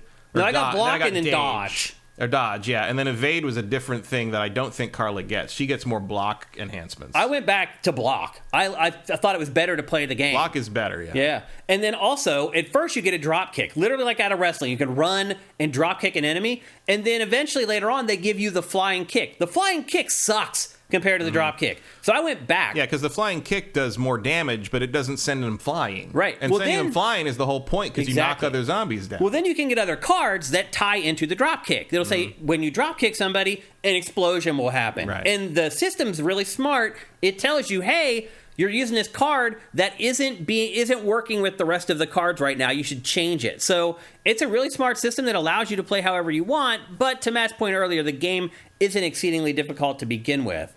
So the cards affect defensive abilities, offensive abilities, and then something that's called the autophage, which is basically your zombie abilities, because you're bitten but you're immune, but it gives you the ability to have zombie attributes, and those are the astrophage. And then there's this other astrophage system where if you choose the right autophage elements, you can build up this autophage meter where it's doing massive amounts of damage, but it's also taking away your health. Like, there's these crazy systems that end up operating underneath the surface when you get towards the end of the game.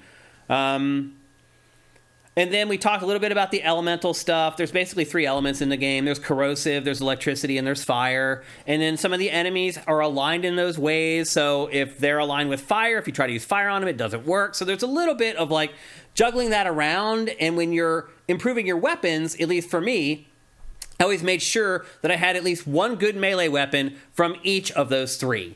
So you would always have one weapon that's the most powerful, and then 2 that are close. And I would try to make sure that all 3 of those weapons, one was fire, one was caustic, and the other was electricity. So no matter what enemies I fought, I would have the ability to tackle them. I generally the most powerful weapon I usually make sure is general damage. So you went the general route with your most powerful weapon? Yeah, I don't use the elemental stuff very much. Okay. Also, the elemental stuff does not seem to apply to the finishers. So, like, because you're right. I can use like a fire weapon to finish a fire zombie, and it still hurts them. You're right. Whereas if you hit them with a normal attack, they're immune to it. That's accurate. Which is weird. Yep, that's accurate. But I mean, I'm not saying I want to have to struggle more in this game. I'm not saying I'm unhappy that I was able to just sort of breeze through this thing and not put a lot of effort into it, because I probably wouldn't have if it stopped me cold. I'm just saying, like, maybe the counters should probably use stamina. Or something. You know, there should be a limit to how many times you can do that, because otherwise you're basically not making me. You're letting me not play the game. Yeah, maybe there's a harder difficulty that unlocks eventually. I don't know. Maybe I don't remember if I picked a difficulty. Oh, by the way, so you guys know, I am 2 missions away from the end of the game. I have completed 22 of the 24 missions at this point. And Matt, you're more than halfway through. Something like that. Yeah. This is the game I was trying to finish last night at 3 a.m, and I just got to a point where I died a few times. I was like, it's too late. So I didn't quite finish it, but I'm pretty much at the end of the game. And the other thing too is you can respec at no cost at any time. You can like break down your weapons, get your all the scrap and everything else that you've collected back from the weapon, and then use that to craft a new weapon. So, you know, anytime you find a workbench is a time to kind of take stock in what you're doing, how things are going, and kind of figure out how you're going to proceed through the next section, what weapons you want to have, and that sort of thing. So there is some semblance of strategic planning inside the game as far as how you craft the weapons. The weapon crafting is pretty cool. Like, there's a lot of times I leave the workbench and I see the weapon for the first time, and I'm like, oh, okay, that's pretty sweet. Like, some of the stuff that I've created in this, I was pretty impressed with. And again, a lot like the maps we were talking about for fast travel, the workbenches are just kind of scattered around the worlds. But once you find one, it will be marked on your map, so you can always go back and get it back there. Because the other thing the workbench does is it repairs your weapons for money, basically. And I will say this. Don't ask how that works. Yeah, don't ask. But I will say this. Towards the end of the game, I was getting to the point, Matt, where I was running out of resources, where I didn't have enough resources to build all the weapons I wanted to at the workbench and stuff like that. So at first, it seemed like I was getting more resources than I could ever spend. If you haven't played this game yet, keep all your resources, because eventually you're going to use them, because it gets to a point where they're not giving them to you all willy-nilly like they did at the beginning of the game. Just something to keep in mind. I've been using the same weapon for like 5 hours. Really? I always change weapons. I never use. I mean, I will change weapons if they're not killing guys in one finisher anymore. But like generally, like they don't they don't degrade because I'm just using finishers all the time. Yeah. So like they're fine. It's fine. I never avoid a fight in this game. Whereas in Dead Island 1, I'm Riptide. I used to run around shit all the time. Now it's just like, no, you're all going to die. I'm sorry. Well, sometimes I do run past. I just don't feel like fighting. Because you just want to get somewhere. But like, I'm never running because I don't think I can handle a fight. Yeah. I even fight guys that are like way above my level. It's like, well, you're never going to touch me. If you do, I'll just get my health back when I do a finisher. Yeah. It's for a zombie apocalypse game.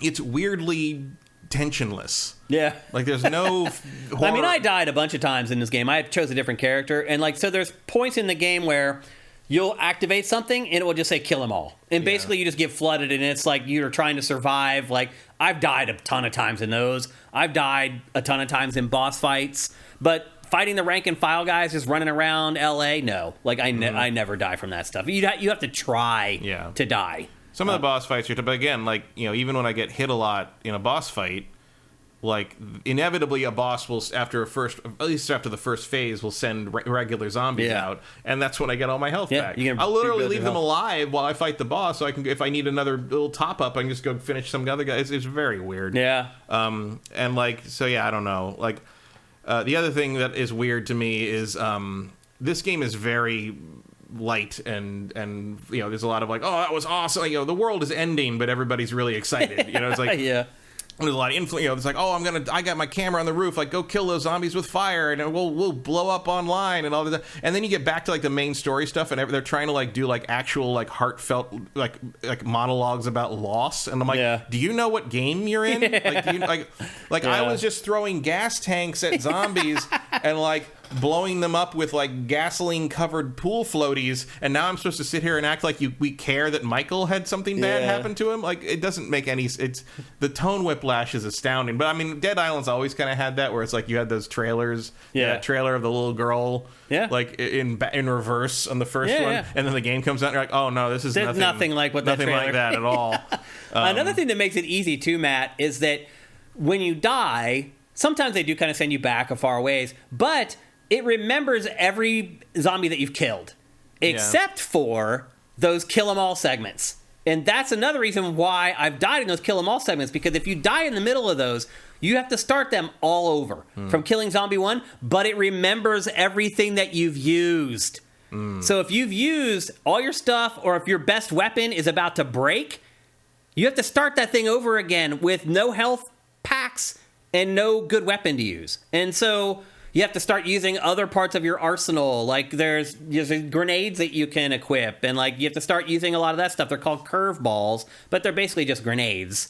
So you have to start diving into your arsenal to try to figure out different ways to win. A lot of times I had to go back to a bench and rebuild my best weapon to go back and take that on again. The rest of the game, though, every zombie you kill is remembered, and you don't have to kill it again. So if you're in a tough mission objective and you die and you go back to the location of that mission objective, every zombie that you had killed remains dead, which is nice. But again, it does make it easy. They do respawn pretty fast if you make noise. Right? Yeah. I have seen like a noise thing, a car alarm goes off, and you turn around and suddenly there's 4 zombies behind you that were not, and there's no way they got there. It's like, oh yeah, that happens. They just spawn stuff, or they just drop down out of the hedges and stuff. Sometimes, there's one section in a movie studio, and like you're going through, and one of the standard ways they spawn new zombies to fight you is they crawl out of the ground, because somebody buried somebody apparently on the side of the road in Bel Air, because that happens all the time, but this happens sometimes in it's on a set for a zombie movie, right?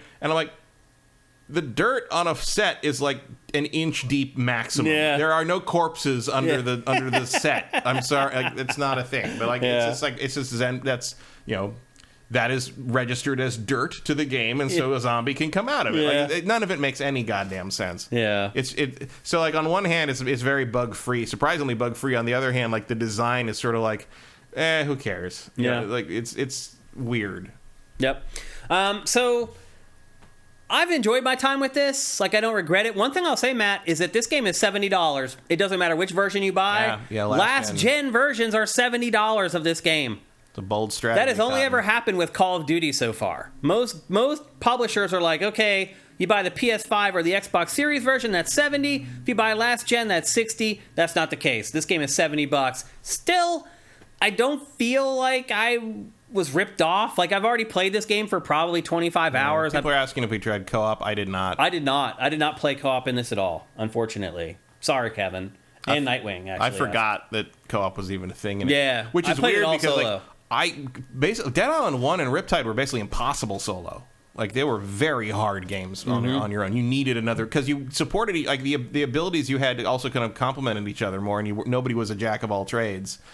This game feels like it was designed to be played single player. Yeah, I haven't had. I mean, I've died, but it hasn't been frustrating or anything like that. No. But yeah, I've played this all solo, and it does seem to be tuned for that. So I don't know what would happen if you play co-op. Are they going to send more zombies after you? Because it'd be really easy if they don't. Having somebody else around. Maybe they do, or maybe they up the health. But it's who cares? Yeah. You're still just going to finish them over and over again and not be able to be touched. It's meh. Yeah, so I wouldn't regret buying this at $70. I've already got a ton of play out of it. I don't see myself playing it again. No, I mean, it's mindless. It is a great podcast game. Yeah. If you just want to listen to podcasts or whatever, and because there's not a lot of story either. And you turn the subtitles on, you don't have to hear the horrible voice. I mean, a lot of the voice acting is not amazing. Yeah. I mean, mostly because they're reading terrible dialogue. It's nothing. Yeah, nothing the writing's not exceptional either. Yeah. But after 10 years in development, I'm surprised we got it at all. But this version was 3 years. Right. But I'm just saying, this concept has been in development for 10 years. You wonder what, I guess someone really thought the title with the 2 after it was worth hanging on to. I will say, ironically, it does match that original trailer with the jogger pretty well. Yeah. The concept is still, I mean, you don't really get the guys in the van driving up and blowing shit away. But you don't get anything like that in this game, in terms of kind of what it's satirizing and what it's focusing on is isn't this ridiculous? And kind of the aren't we the real zombies thing? It is pretty much satirizing the same thing as that guy who's all the fake ass jogger rich guy. Yeah, thing. It's all there. It is a little weird that you are the only person hunting and killing the zombies in all of Los Angeles. To your point, that trailer, dudes roll up, they're having fun killing the zombie. That doesn't happen in the game. No, well, even in the trailer for this version, where Jacob gets up and gets dressed up and goes out shopping on Hollywood Boulevard, he's waving hello to other people who are also going around. But none of that. There is no zombie slayer community in the game. No, you don't run into other people who are doing. No, every once in a while you get someone another NPC who helps you as part of a quest, or that you have to rescue an escort. But they don't fight for you. They don't fight. Yeah, they don't come out. They don't become bros that come out and help you for things. That's not a thing. There's more There's more cooperative combat in Everspace 2 than in this game. It's weird. Now, here's the thing. If this game had come out earlier in the month or at the end of last month, I would be a lot more likely to recommend it to people for a purchase. Yeah. But now, I'm like, okay, this is out now. Or you have Star Wars Jedi Survivor coming out here in like 4 days, 3 days. And then you have Zelda. And there's another thing in the first week of May. Yeah. I can't remember. And it's just... And then you got Final Fantasy 16, and you got Diablo 4, and like basically, like it was a bad time. I don't After 10 years, they chose a bad week to release the game. Pretty much. But, I mean, but it's like if you just wait until the flurry of like major heavy hitters is over in the late summer. This will be $40. Probably $40. Yeah. Yep. That's what I would recommend. And while $70 is not an unfair price for how much game you get here, even if it's some of it's a little I was surprised how long the game is, actually. I thought it was going to be like 10 or 12 hours. No, it's substantial. Yeah. But $40 is an even better price. Yep. So that's what I recommend. You might not be as disappointed by just kind of how shallow the gameplay is. I would recommend get through June, because there's plenty of games to play through May and June. There's a lot of other stuff to spend $70 on instead of this. And then you get to July, where it's probably going to be dry AF, because the summer always is. Then you buy this for $40 or $50 on the cheap, and you'll be very happy with it, I believe. But it is a very mindless game. You could even consider it kind of a palate cleanser to play between when you don't want to play the big, heavy. That's a good point. Heavy open world stuff. This is just a thing you can run through and blow stuff up and kill a bunch of zombies and listen to a podcast and call it a day. I had fun with it, and it kept me hooked in until the very end. I've basically made it to the end of the game, and I've had fun the whole way. So. And they're not adding a lot of the extra DLC stuff until the summer for this game, like the extra characters and other things. So there'll be even more reason to play it then. Yeah. Like, I think you could. I'm not going to say don't if you're super hot for some zombie slaying. Don't. I'm not saying don't play it now. Yeah. But I'm just saying, like, if you're interested in any of the stuff that's coming out in the next few weeks, hang on, just hang on, and this game will only get better because they'll add more DLC and the price will drop and it'll get cheaper. Yep. Yeah. Let's check in chat and see if you guys have any questions for us before we move on here. Swanland, I think Zelda is a 70 title. You'd be pissing people off if you review the new Zelda at 70. I guarantee that. I think it means money cost. Yeah. For Switch. Yeah. Kevin it's Roth, it's $70. Yeah. Kevin Raffa, what would you want in a new Dead Island? A real open world, for one. A real open world and an island. Yeah.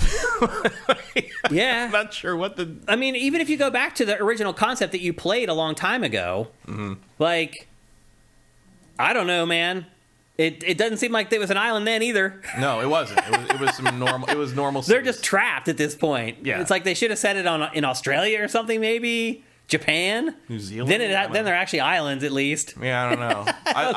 I mean, I was kind of expecting like there'd be an earthquake and LA was going to break away from the mainland or something, and so you'd be on like Los Angeles Island or something. Yeah, like you could do that with San Francisco, I guess. Kevin Raffa, checkpoints are quite good. They are. Yeah, they're pretty frequent. You very rarely have to go back and redo a lot of the progress that you've made. Eric Carmena says, turn the difficulty up. There isn't a difficulty. I don't know if when I finish it. I don't remember if there was a difficulty. I don't think there was. And I don't know if when you finish it, maybe another one unlocks. But this is the hardest one that I could see to play. Swollen, that video where they are grabbing the gun from each other's hands was trending on Twitter because the gun never disappeared, pointing out how far graphics have come. Yeah. I don't know if I would point to this game as an example of how far graphics have come. I think it would point to like Red Dead Redemption 2 or The Last of Us Part 2, something like that maybe, but not this game. But it has its moments. Mm-hmm. Swan Senpai says the melee looks terrible. It's not terrible. And that's not something that's easy to get right, first-person melee. It's not good either. It's not, but it doesn't feel bad. Mm-hmm. The problem is that, if you remember the first one, like, you could use the different weapons to, like, cut arms off or break their limbs, and, like, that would change how they could attack you. And you can still dismember them in this game, but it's not... It doesn't feel like in the first game where like it really felt like you had some pretty good control over what part of the zombie you were hitting, and that isn't really here. No, in this, it's just you do damage until they fall over in this. Although I will say this, like if you get good at targeting the head, even with your melee weapons, like you saw in the B-roll, I have that scepter that I use for a big chunk of the game. If I could take that scepter and hit them in the head with it, it would just take off huge chunks of health. So there is a little bit of strategy, but you're right. Like removing an arm or a leg, like that's really not a part of it, which is weird because if you swipe those areas, it does leave like a slice mark on the zombies. And you can cut them off. Yeah, but it's just not. I mean, it was you get extra XP in the first game for doing that. It was more of a mechanic, and you could power up each certain character, like different, like Sam would get bonuses in his skill tree if you chose those skills. He'd be more likely to break limbs when he attacked with certain kinds of weapons, and like the one girl Hannah would be more likely to cut them off because she was blade expert. Yeah, and those characters are actually in the game. Yeah, like the original characters do show up, which is cool. Yeah, even though one of them was like, "Oh, I totally forgot your name. I remember you because." I played in a 4-player co-op group for all of Dead Island 1, and I just couldn't remember the name of the other guy. I remember Sam, but I couldn't remember the other guy's name. Yeah. I guess in some ways, I ultimately was kind of pleasantly surprised by this game. After it was canceled twice, and it's been through 3 developers, my expectations were pretty low for it, and I think it exceeded what my expectations were. The combat is not better than Dying Light 2's. No, Dying Light 2 is a better game in pretty much every way. Yeah, and you can probably get Dying Light 2 maybe for a cheaper price right now. You get Dying Light 1 for like $5. Right. And Dying Light 1 is also better, I would say. Yeah, that's a closer discussion. But closer, but you have a grappling hook. Yeah. So yeah, it wins. So there you go. Also, it also matters whether you want a light, fun, easy kind of romp, or you want a game where you feel under threat by the zombie. Because Dying Light, you are under threat. Because Dying Light, especially at nighttime, the game completely changes. This game doesn't really change at night that much at all. Yeah, the only difference at night is like you can't see a lot of shit. Right. And you have to turn your light on, and the zombies will see you and come at you. Dying Light 2 at nighttime, I'm on edge when I'm running around. Like, I'm trying to never get on the ground. I'm like, I need to stay up on the roofs. Yeah, so it's a different style of game. And I would say Dying Light 2 is the better game in pretty much every regard. Story, graphics, pretty much everything. Absolutely. Yep. So anyway, there you go. I think this game has slightly better ray tracing tricks, but like overall, like aesthetically, Dying Light 2 is a better art design, art direction. Yep. And it's an open world game, which brings the different challenges for developers. But they're both stuck in first person though. It's I would have liked. It's weird to me they put so much effort differentiating the characters you pick from in this game, and then you play them. You never see them. Yeah, because the mirrors do not work in the game. You never see your character. There's no reflection in the mirrors unless you look in the menu. Like you'll never see Carla again. Or you see the shadow of yourself on the ground sometimes, but you can never see the mirrors. Do not work in this game. We didn't mention that, did we? Until now. No. That is the weirdest thing ever. Squishy Muffins at Dead Island doesn't have any ray tracing, which... It doesn't look like it does to me. It really looks nice on PC. I'm not sure what it's doing, but the lighting is very well done. Yeah, I mean, you got better than I expected it to look. I really thought it was going to be kind of, it's fine. But now, what's the last game you played that the mirrors didn't reflect? Oh, Hogwarts Legacy. The mirrors don't work in that? You can see a smudge of the character. I didn't realize that. Yeah. I didn't pick up on that. Yeah. Weird. I wonder why I didn't notice Mirrors that. are very In this, it was blatantly obvious. Everywhere you go, there's just like, it's just a gray texture. You can walk up to a glass door and there's nothing there. Yeah. I mean, it's noticeable in this in a way that, like, a lot of other games don't do that. Because some of the mirrors are huge, too. Like, there's one room you go in, the whole wall's a mirror, and it's just this flat gray texture. Mirrors are very expensive. They are, because you have to re-render the whole everything. Yeah. I get it, but still. I'm trying to remember. There was a game sort of recently where they did do the mirrors legit, and I can't. I mean, most do. I mean, even Cyberpunk doesn't do that. Yeah, you're right. You have to activate the mirror. Yeah. They get around that as an in-universe thing where the mirror doesn't work unless you press the button. And it unfogs it. Yeah. So anyway, there you go. That's Dead Island 2. Both of us recommend maybe holding off and picking it up after this little rush of big games that are coming here over the next couple months. Next up, a pleasant surprise, Matt. Spider-Man on PC has full reflections. Yeah. But they're not mirrors, they're glass windows. Yeah, I mean, the buildings reflect. Yeah. Like, it's amazing. The glass on the side of buildings reflects everything. It's amazing. So anyway, we had a pleasant surprise this week. We don't get enough of those. When we found out that a demo for Street Fighter 6 was going to be released on PlayStation Network for those who are PlayStation Plus subscribers. This was the big news that came out of this big event that Capcom had for the game that was hosted by Lil Wayne. I'm not quite sure why he's the guy. I don't know. I mean, actually, once I played it, it made a little more sense. The vibe and aesthetic is kind of hip-hoppy. Yeah, hip-hop. You got to get the vibe on the streets kind of thing. The world tour in this is just as weird as we thought it was going to be. The problem is is that you have people in Japan trying to appropriate hip-hop culture into its game. I mean, they're using, if we've been to Japan, we've seen what hip hop culture looks like there, and this isn't a pretty accurate reflection of it. But it's like, it's not what we think of as hip. No, like, it's because we live in the country where hip hop where came it comes from. Yeah. And there's a little bit of like, I mean, I am constantly reminded of Street Fighter 3's character select screen. Where like they had that narrator, and you may not remember this because I don't know how much you played Street Fighter 3 Third Strike or whatever. Not a ton, but you had that narrator who's like, it's like the rap's like, pick your best one, and then like you pick it, he's like, yeah, that makes sense. Here we go. And it's like that era in the late '90s where Capcom wanted all the fighting games to have weird constant narration. Where it's like Marvel versus Capcom 3, and like they're all like they're gonna take you for a ride and all. It's just like, what do you? It's like you're overwhelming me with sound at this point, and this is just like the writing in this opening is so bad. It's mind shredding. The voice acting in this is so bad. And the premise doesn't even make sense. It's like it's so bad. Like it's weirdly charming in a way, in the sense like it's almost like playing a Dreamcast game. It is in that regard. Just cringe. And but I think it's like it's cringe in a weird retro way. It's like you have not actually left the country in forever, and this is what hip hop is here. So that's just sort of what's happening. Even though it takes place in Metro City from Final Fight, which is basically New York City, except everybody street fights all the time. They even talk about Hagar. Yeah, Mayor Mike Hagar is a giant statue. I thought that was clever. But yeah, in terms of the dialogue, as Mayor Mike Hagar once said, "Have my ears gone insane?" It's just, and then you see, and because you're like a new student at Luke's gym. Yeah, he's going to train you how to be strong. Yeah, which is the obsession that your character has for them. And then there's another kid who your rival who seems to have come from a Shaolin temple or something. Yeah, and wants to get strong. He's like, you'll team up with him and you'll work together. And he's like, but eventually one of us will be stronger than the other, and then what does the other person who didn't get stronger do? And I'm like, keep training. It's so absurd. What are you talking about? I know, dude. If you he is. Yeah, that's him. This is also a terrible character. As far as his design.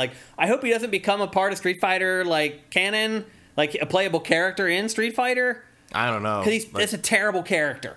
He looks bad. He sounds bad. I mean, it's not like Luke's much better. No, you're right. I'm not a fan of him either. Oh man! So basically, what Matt said is true. The single player campaign in this is exactly what we thought it was going to be, which is just this whatever awkward... preconceptions you may have from watching that trailer. You're correct. You're correct. You're right on the money. And then so eventually, you have this little thing in the gym, and he leaves. He's like, there can only be one of us, or what? Actually, that happens later on. But that's the end of the demo. He's like, I can't be here anymore. I need to get strong now, because clearly he's trying to avenge someone, or needs to he has a hidden agenda. He needs to save his sister or something. I don't even know if that's true. I'm just assuming. I've played a video game before. I know. Yeah. I mean, he's from Final Fight universe. Clearly, someone's been kidnapped, right? It's. And so you start here in the gym. It sets up the whole story. And then I completely forgot it. I made sure to leave that clip in here because I was afraid, because they intro him, that he may end up becoming a normal Street Fighter character. So anyway, you go through this rigmarole in the gym, and then you go out into the streets. I was so amused. I thought he was going to open it up and show the city. Right. And I was so amused when it's just a white... I'm like, oh, you didn't want to render that. Okay, cool. Also, how sad is it when I saw that first shot, I instantly knew it was Metro City. Yeah. I'm like, oh, we're Metro City. I know what that looks like from that choose your... where the location is between levels in Final Fight 1. Yeah. It's ridiculous that that's in my brain. Yeah, it's really crazy that they rendered all this stuff. Do you think you're actually going to be able to go to these places? Yeah. Really? And there's multiple cities. Oh, really? You go around the world. It's the World War. You go around the world. In the trailer, they show different places. Really? Because he even talks about you got to go out and go around the world and become super strong. I think this thing is huge. I think this mode is going to be gigantic, and I'm like, I don't know why you made this. It's so weird. So eventually... Because I will say... I don't dislike this. Oh, really? I mean, I don't dislike it. I don't think it's good. Yeah. But I also am like, I'll play this. Oh, I'll definitely play it. And I'm like, I'll laugh at it the whole time. When I say World Tour mode is weird, I mean that in the most neutral way possible. It's not good weird. It's just bad weird. It's just I don't know what I'm looking at half the time. when I had to go buy food from a food cart guy, I pressed the wrong button and we accidentally fought each other. Oh, I actually intentionally challenged every him. single pedestrian in here. You can fight every single one of them. Yeah. Like you go press the square button and you both like touch fists like let's go, bro, and like you just have a fucking Street Fighter match. Like it's ridiculous. The other thing too is like you eventually get to this like city square. But it's literally like one block that you can run around. Do you think like in the final game there's going to be more of this? Or do you think each city is just going to have that one block area that you run around? I think it'll be multiple locations in each But one. just like that small area for each one of them? Yeah, I don't think it's going to be open full world. Okay. I think it's going to be like Dead Island. I think you're going to be like, you'll be an area you can run around in, then you leave and go to a different location in the city and you'll be able to jump to, it'll just be like discrete zones. Because I guarantee, because near the end, that one girl, Alice, says, I learned my style from Chun-Li and you should go learn Chun-Li's style from her. And I'm sure you're going to go to that. She points down the street. I'm sure you're going to go to that Chinatown location that they showed in the opening of Metro City there, and that's where you're going to do that. Like, like that's what I think it's going to be. Do you think you'll actually walk there, or do you think you'll walk to the edge of the area? I think you'll walk to an edge, and it'll just load it in. Yeah, I think, or I bet you'll go to a map of Metro City and pick whatever location you want. Just appear there. It's like little areas, because I think this is the main part of Metro City, but I'm sure there'll be locations you go to off of it. Kungrim says there's 2 cities with different locations in them. So just 2 cities. Well, so it's more than one. I thought there was just one. So I'm not sure what other city would be other than Metro City. What other major city is there in Street Fighter? Yeah. I don't know. I don't think there is one. I mean, other than like going to just the cities and the original like Street Fighter. Yeah, I mean, you could go to like where if Japan. Metro City. Metro City is basically is that. Where else would you go in Street Fighter? What would be the other place you'd want to go in a Street Fighter game? I don't even know. Neither do I. I don't know. Probably somewhere. Question with no answer. Somewhere in Asia, I would think. Yeah, probably. So anyway, you create your own character, and it does appear that its size and the weight makes a difference in their attributes. Yeah, which is kind of cool. It affects your hitbox. It affects like your reach and how easy. Yeah, like, it does matter. Your speed, like if you're smaller, you're quicker. I chose a big, tall, lanky guy, so obviously his delivery takes a little longer. I chose a smaller, faster girl. Yeah, she's basically Chun-Li's speed.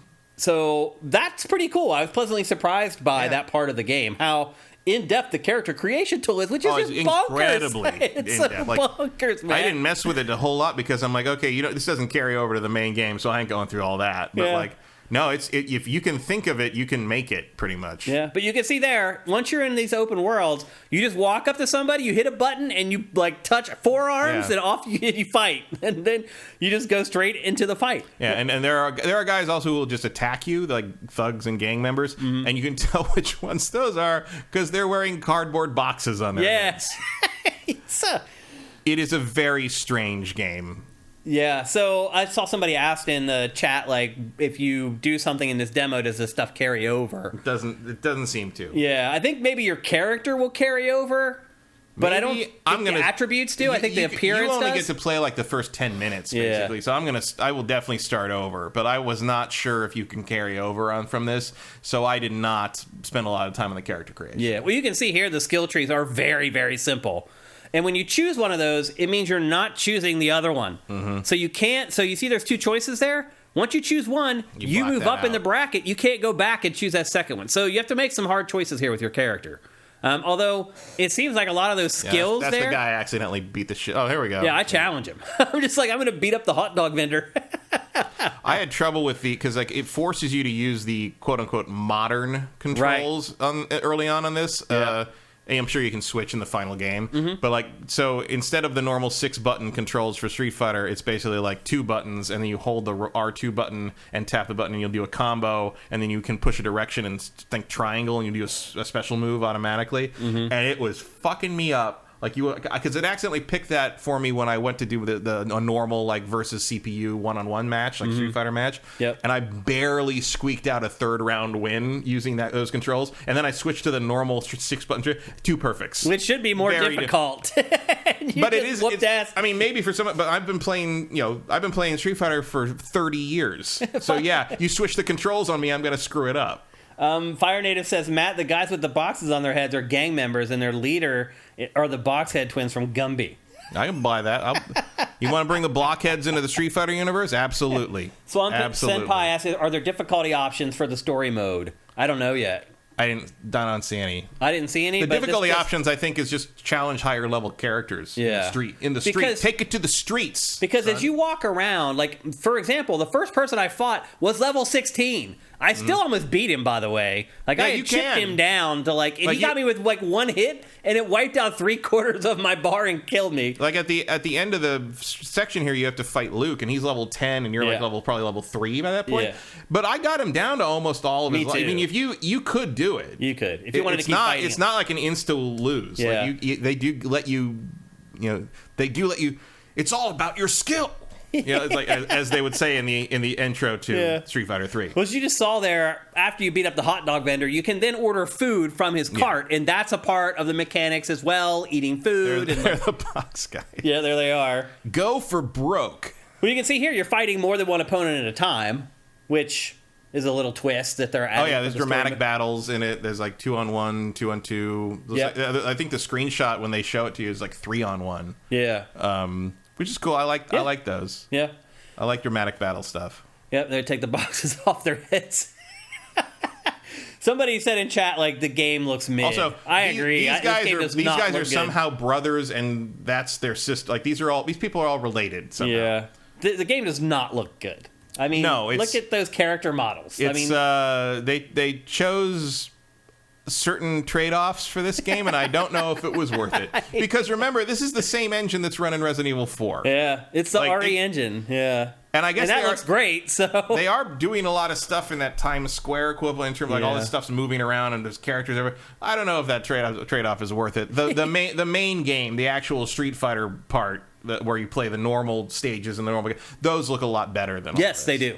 Well, because it's just showing a little stage. Yeah, they're using. I mean, I think they might even be using different models for the main characters. Yeah, and here's just a little clip where I just kind of walked around the open world, and this is the kind of stuff that is happening. I was just like, "What is going on?" Metro City's going on, Shane. That's what's going on.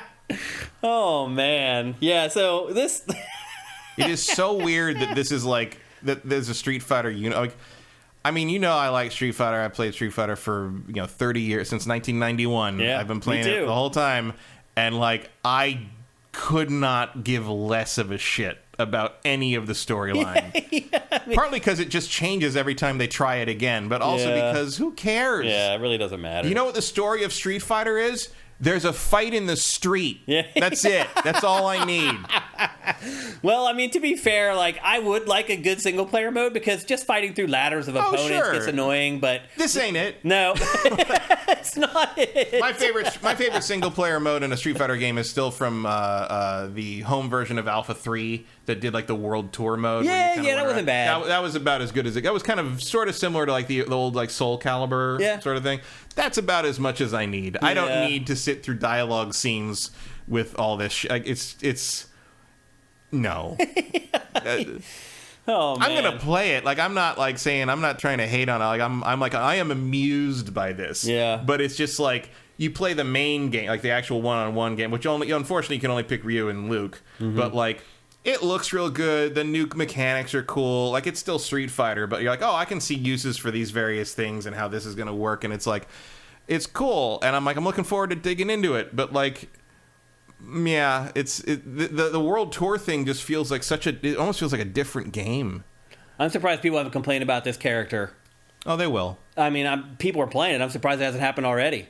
I'm sure they didn't even look at this part of the game because you can't play actual online stuff. Yeah. It asks you if you want to just look at the Battle Hub intro movie, and I'm sure a lot of people said no. Oh. That's why. I bet that's it. But yeah, this character is going to get... Well, the other thing that's going to get flack is the fact that when you pick your gender, you can pick male, female, or human. And that's going to be too far for the dipshits, too. Oh, this character is going to really bother some certain people. Well, it's hilarious because it's like... like Street Fighter hasn't had this shit in it all the time. Like Poison hasn't been trans since we were in high school. Well, it's not that everything else has changed. It's the people that have changed, Matt. And nobody cared. Their tolerance for this stuff. It's them. They've changed. Right. Because they've been fear-mongering these people and filling their heads with crap. Drag queens used to be on every daytime talk show every day for my entire life, and no one cared. Yeah. Like it's just all become of a a sudden, wedge they were thing. told to fear it, and here we are. And now we're going to hear that again. Same thing with the fucking Horizon DLC. Yeah, that's happening It's too. like, if you didn't know Aloy was some kind of gay, you are not paying attention. What game were you playing? Like, what?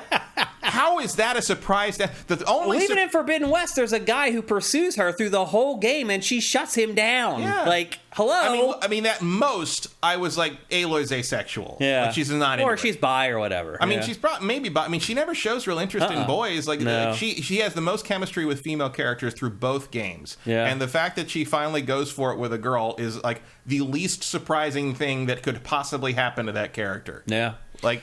Yep. Well, here we're getting to the good part, Matt. Where we actually here's the actual game. You actually just get to play Street Fighter, and this part of the game, in my opinion, is amazing. Yeah, it's great. It's great. It feels awesome. I already like it better than 5. I think it already feels better. I agree, 100%. And let's be honest, people. This is what you buy Street Fighter for: the head-to-head, the one-on-ones. Yeah. And it feels and plays amazing. So the part of it that most people care about has turned out just fine. Yeah.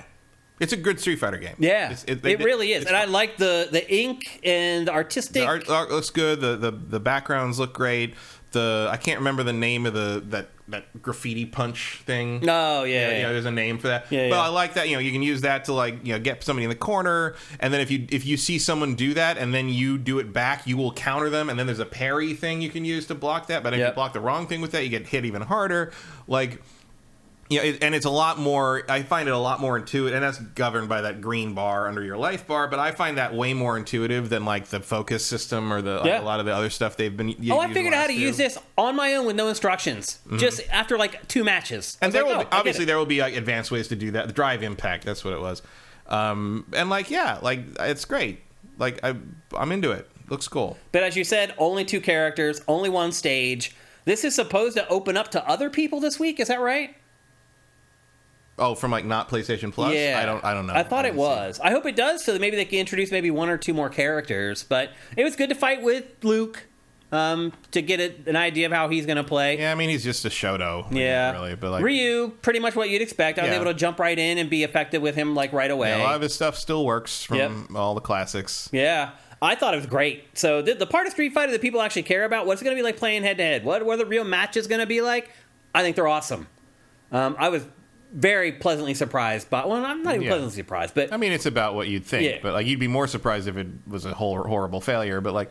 and obviously this looks more like what you're expecting a Street Fighter game to look like as opposed to sort of the simplified version that is in the World Tour mode. Yeah. I think even Luke looks better here. Yeah. He fits in better here. Yeah. I'll say that. I mean, the lighting is more detailed. I mean, it might just be a lighting thing. I'm not sure. But this in general, I mean, these fights compared to the fights for the World Tour mode, oh my gosh.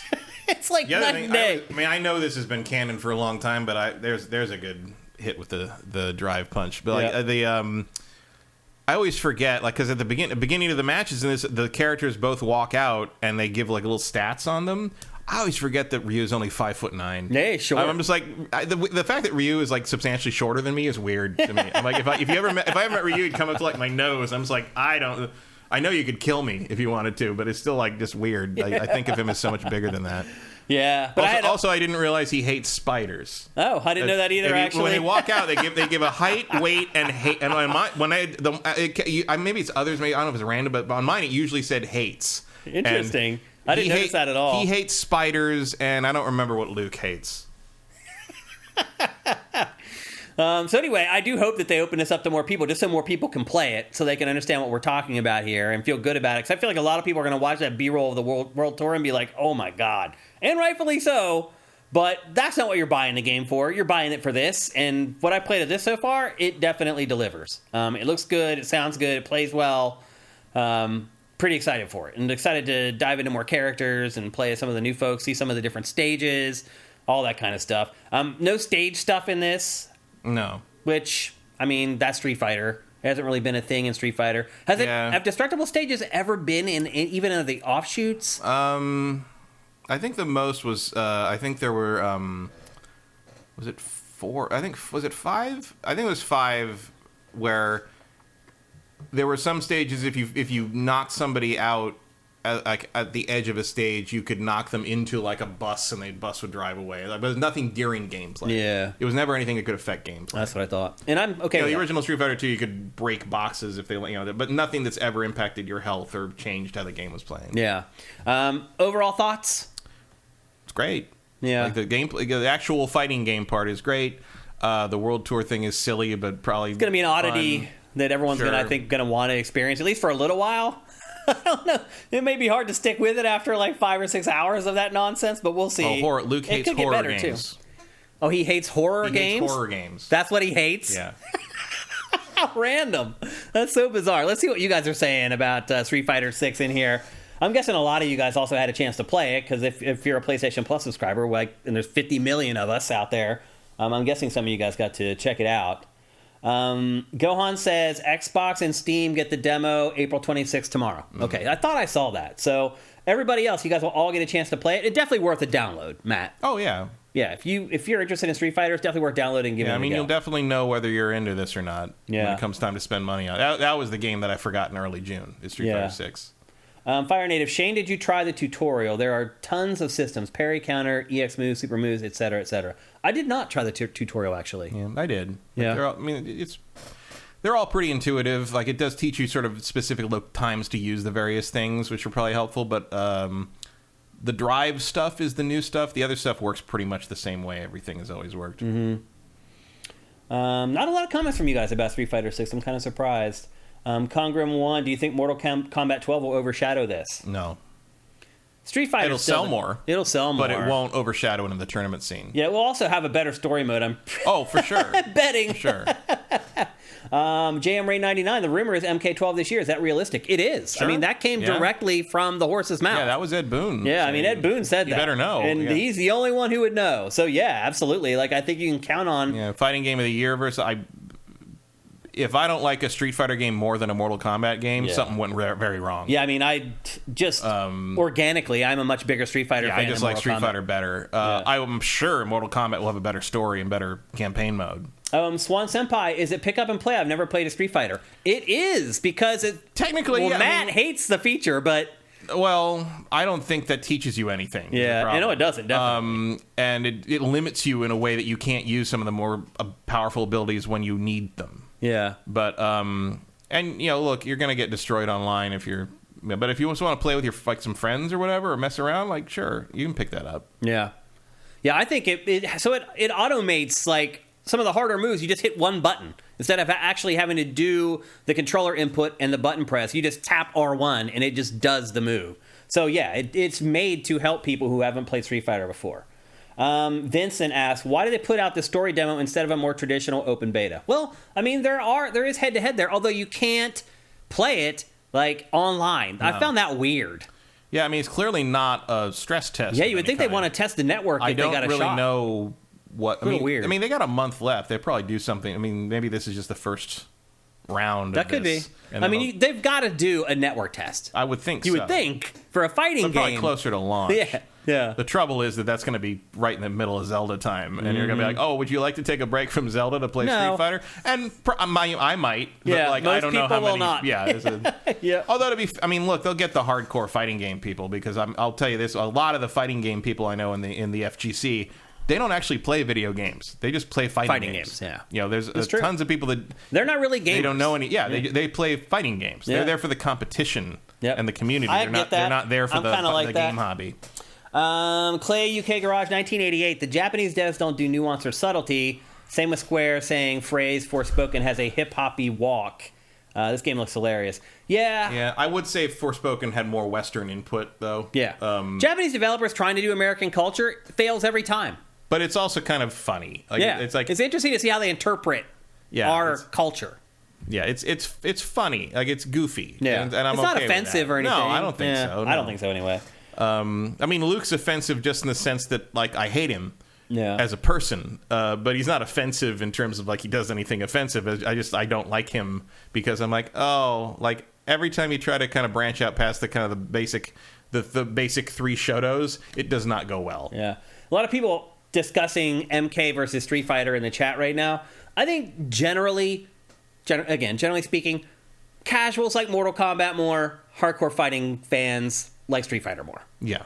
MK's flashier. You can make it look better, more easily. Street Fighter is the king of tournament fighters for sure. Like it's be very hard to dethrone that. That will always be the final event in Evo. Yeah. But Mortal Kombat, does fine. Yeah. It doesn't have the following because it sells. It's the best selling fighter. It sells better. It sells sells way better. Mortal Kombat doesn't have the same following in the tournament scene in part because it's a little more by rote in terms of like you're basically going for one combo a lot of the time. It's not as freeform. You don't see as sort of like, oh my god, I can't believe they pulled that off, because it's just the NetherRealm's fighting systems are just by definition a little more rigid. Yeah. And there's also a lot of like bias against non-Japanese fighting games. It's true. In the fighting game community. Like people don't like to talk about it, but it is true. Like Mortal Kombat is sort of looked down on because it's not from Japan. It's true. Yeah. And that has lessened over the last 10 years. Mortal Kombat is probably my fourth or fifth favorite fighting franchise. I would bump that up a little bit.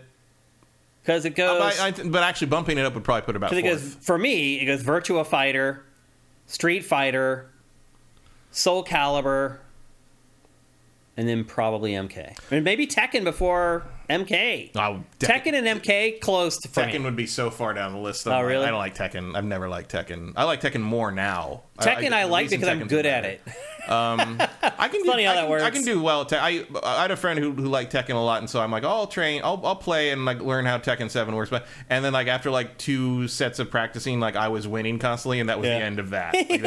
My Eddie Goro, people get real mad when they play against me. Eddie Goro. My number one is Street Fighter. My number 2 is Virtua Fighter. Virtua Fighter and Street Fighter. Virtua Fighter and Street Fighter are at the top. Like everything else is sort of a negotiation. Yeah. Below that, I would probably put. I really like Blaze Blue, and I really like what was it? No, I'm not a huge Soul Calibur fan.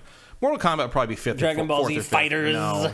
Actually, no. You're right. That's the Marvel versus stuff. Yeah. Would be probably my third or fourth. Okay. And then Mortal Kombat would be behind that. Right. I will say, my estimation of Mortal Kombat has come way, way up in the modern era. Like the modern Mortal Kombat games are so much better than they've ever been before. And the story modes are great. Yeah, for sure. And I appreciate that. And the Injustice games, I kind of lump them in there a little bit too, because they're basically Mortal Kombat games with DC characters. Like I think modern NetherRealm is fantastic. Yeah. I think they do great work. Yeah. Are they the most versatile and interesting fight? No, there's well, they're kind of trapped into the template. The MK sure, template. but there's just an element. There's always characters in their games that are better. Like you're always going to be, and like, the balance isn't always. And the most exciting thing is always when someone takes a character that you think is trash and somehow makes progress in a tournament. And you're like, how is he getting this far with Bane, kind of thing. And then they'll go and nerf Bane. Yeah, and then they change. So there's a lot more of that thing in the NetherRealms games where it's like, oh, someone figured out that Cabal can do this like kind of infinitely, and so we're going to get rid of that. Now no one plays Cabal anymore. Yeah. Or Kung Lao had that a lot in Mortal Kombat 9. Like Kung Lao had an infinite in Mortal Kombat 9 that I learned. Infinite combo, right? Yeah, that I learned how to do like very early on, and then when I was playing at a party and did that to someone, and the guy just turns to me and goes, this is not fun, right? Yeah, playing against you is not fun. No. I'm not here for fun, not here to give you a good time. I'm here to win. Shane A28, thank you for Twitch Prime. Okay, well, I think that's all we have on Street Fighter 6 right now. Obviously, it comes out, is it June? I want to say it's June 2nd, June 4th. Is it early in June? I thought it was the first week of June. I thought it was like the 20th or something. But anyway, it does come out in June, so we have another month and a half. We may get another beta. Who knows? I hope we do. And again, if you are not a member of PlayStation Plus, beginning tomorrow, or today, if you're watching the archive of this, you can go download it on PC and Xbox to give it a go. Okay, let's move along. We're going to talk next about a game that, to me, it's blatantly obvious what it's ripping off and trying to be, yet for whatever reason, nobody in the press has brought this up. And that game is Minecraft Legends. And to me, it's very clear that they're trying to make a better Pikmin. Yeah. If you read the reviews, previews, or whatever, nobody mentions that. They keep calling it an action RTS. I'm like, it's effing Pikmin, dude. They're trying to rip off I mean, Pikmin. I guess technically Pikmin is also that, but, like, it's Pikmin. Yes. Like, you blow the whistle you raise the flag to gather your guys, and then you send them over there, and you can run in and whack You them run with a around, sword. you got these little dudes following you around. It's just Pikmin with a more boring world. It is. It's not even just the more boring world. There's a lot of parts of this game that are nowhere near as good as Pikmin. And I'll say this, too. It gave me a new appreciation for Pikmin, because Pikmin is an old game that's been around for a long time, and it figured out a lot of the problems that this game has a long time ago, like almost 20 years ago. It figured out the problems that this game struggles with. And somehow managed to, even from the beginning, Pikmin felt more tactile. Yeah. This feels like one of the most sterile things I've played in a long time. So there is a plot in this game. The piglins, or whatever the F they're called. Piglins, yeah. 'Cause they don't want to call them goblins. Yeah, they've invaded the overworld, which is the world that you live in. They've come in through this portal that you're seeing right here. It's your job to run them out. And that's pretty much the whole plot. Yeah, it's not even your world. It's like, not? Oh, yeah. That's right. You're summoned. They go to your Minecraft world, quote unquote, and get your character to come help them in there, because there's like 3 personifications of virtues. Why is there lore in Minecraft? What the fuck is this? Like, I'm out of the Minecraft world here. Like, is any of this? There's precedent for any of this? Is this new? Am I supposed to know who, like, knowledge and action and insight The kids are? do. Yeah. Are they established characters? I'm sure they are. I'm sure the kids know who all these people are. I'm sure. And here's another thing too. I would say kids will probably love this game to death. Like, they're not going to realize that it's a cheap knockoff of Pikmin. They're going to be like, it's a new way to play with all the Minecraft stuff that I love. Like, I never played the Telltale games. Is that mythos established in... Yeah. I mean, there's definitely lore now for Minecraft, without a doubt. And established characters and villains and all that kind of stuff. So, I know Steve and I know the Ender Dragon, and that's about as far as I go. Yeah. So as Matt said, you're recruited by these 3 characters, Foresight, Action, and Knowledge, and you are assigned or asked if you will be the protector of the overworld. The piglins are swarming from the netherworld, and they're attacking all the villagers and corrupting the land. So basically, your job is to look at the map, look for a blinking red castle, and run in that direction until you get there. And then once you get there, you basically do one of 2 or 3 things. You either defend a point by building a bunch of turrets around that point and staying there to defend it and spawning all your minions to defend it, or you are attacking a fort, in which case you need to break down all the contraptions and the buildings and the machines that they have, and then ultimately destroy the portal that has all the enemies coming into your world through it. And that's pretty much the game. Now, where things start to get complicated is in the actual playing of the game, because like Pikmin, you control a character that you're seeing right now, and as you can see, there's like 8 different ones that you can choose from. You can also choose the mount that you're on, and those do have slightly different attributes, and it does make a little bit of a difference.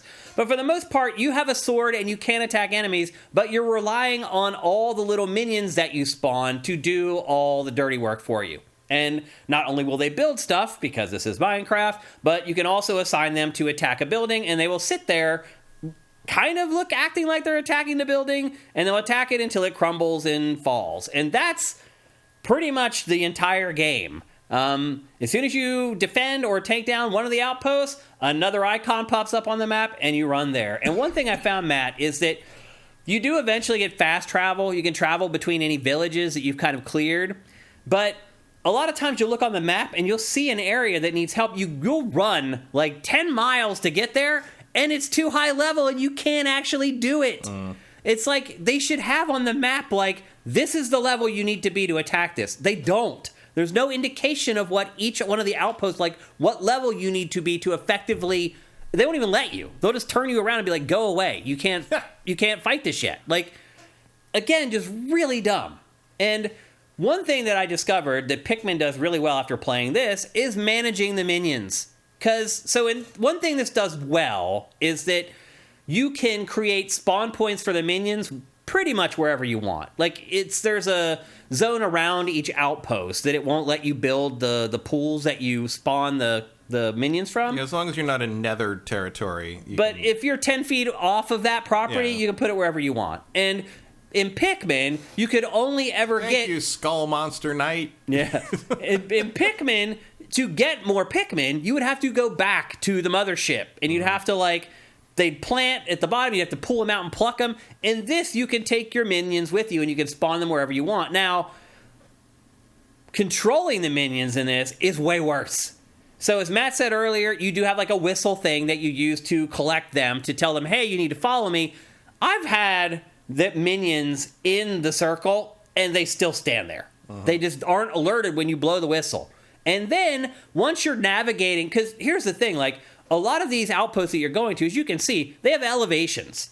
And there's a building mechanic that you can use where you can build, like, bridges and ramps and things like that. Again, abysmal, by the way. Have you tried to use the ramps and, like, building the ramps in this? Yeah, they're very unintuitive. It's very finicky and weird. It's like, eventually it just happens, and, like, I'm like, I don't know what I did right or wrong to make it work that time. But you'll need to build ramps to get you from the ground up to the platforms where you need to destroy, like, some of their machines or some of their buildings to take out the outposts.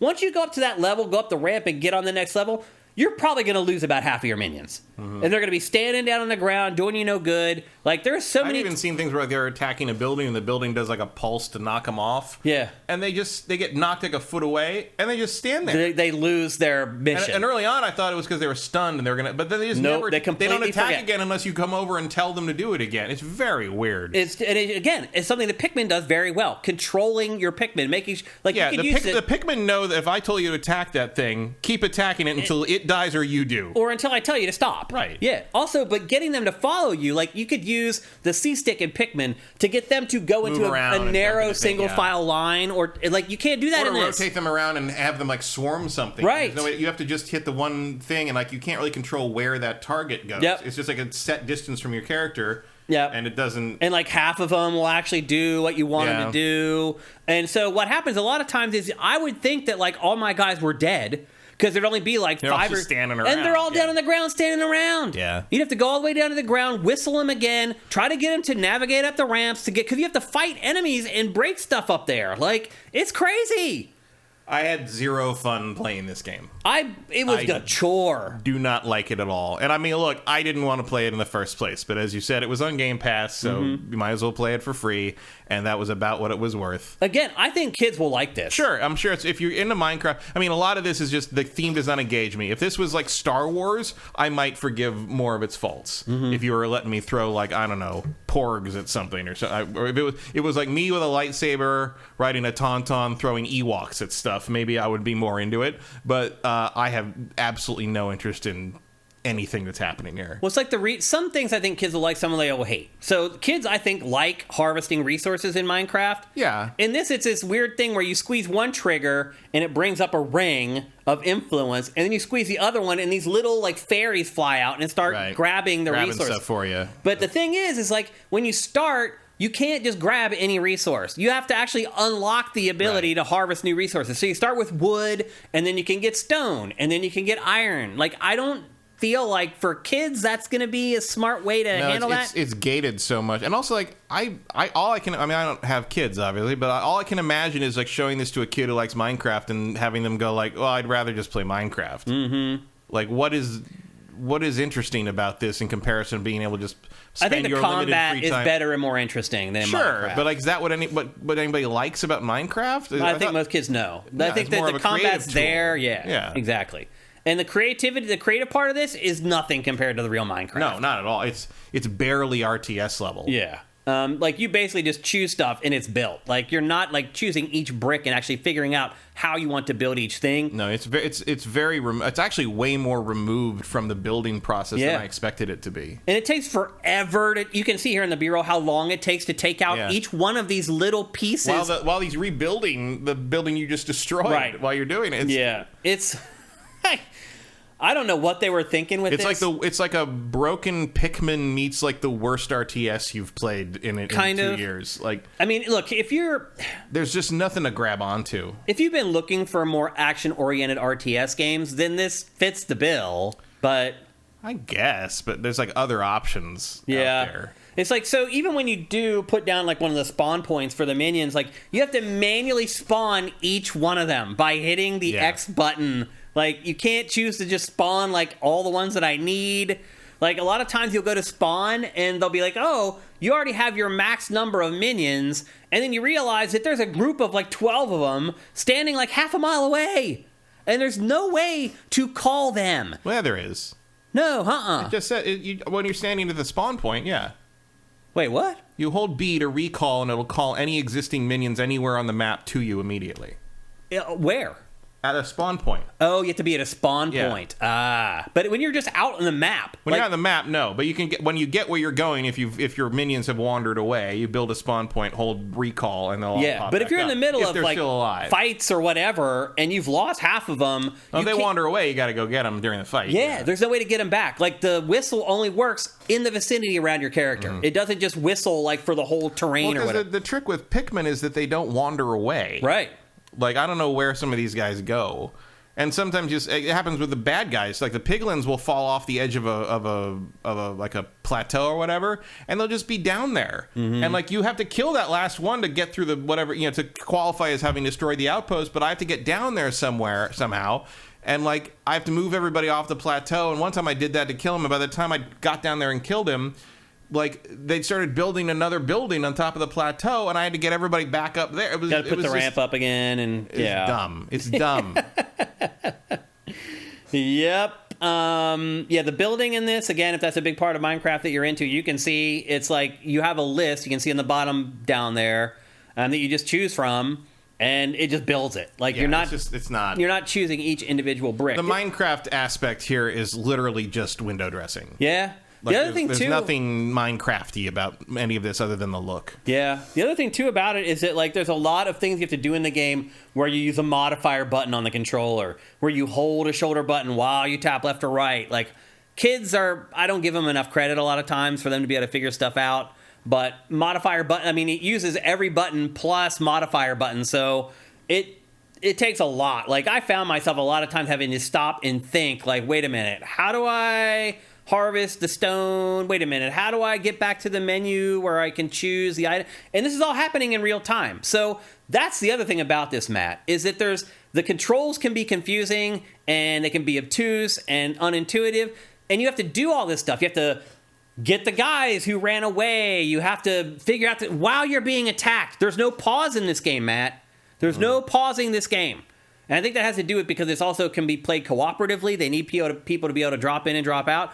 But you're doing all this stuff that's awkward and weird while you're getting attacked, while they're building something else, while they're knocking something else down. It's this world is always happening, and when you're wasting time fiddling around with the controls and some of this stuff, it just makes it all the more frustrating. So I don't know. Like, I would probably recommend this to kids who really love Minecraft because it is more action-based. It has more combat and things like that. But to your point, if they love it for the building, they're going to hate it. Like, they will hate this game if they love Minecraft for being able to build whatever the heck really, they want. It has to be like, do you want to play a game, completely different kind of game, but it looks like Minecraft? Yeah, like, pretty much. Yeah, that's what you're. And that might be enough, Yeah. Like I said, for Star Wars, that might be enough for me to like at least put up with this a little longer. Yeah. But it isn't, so I didn't. One thing I did fiddle around with that I was pleasantly surprised by was the multiplayer.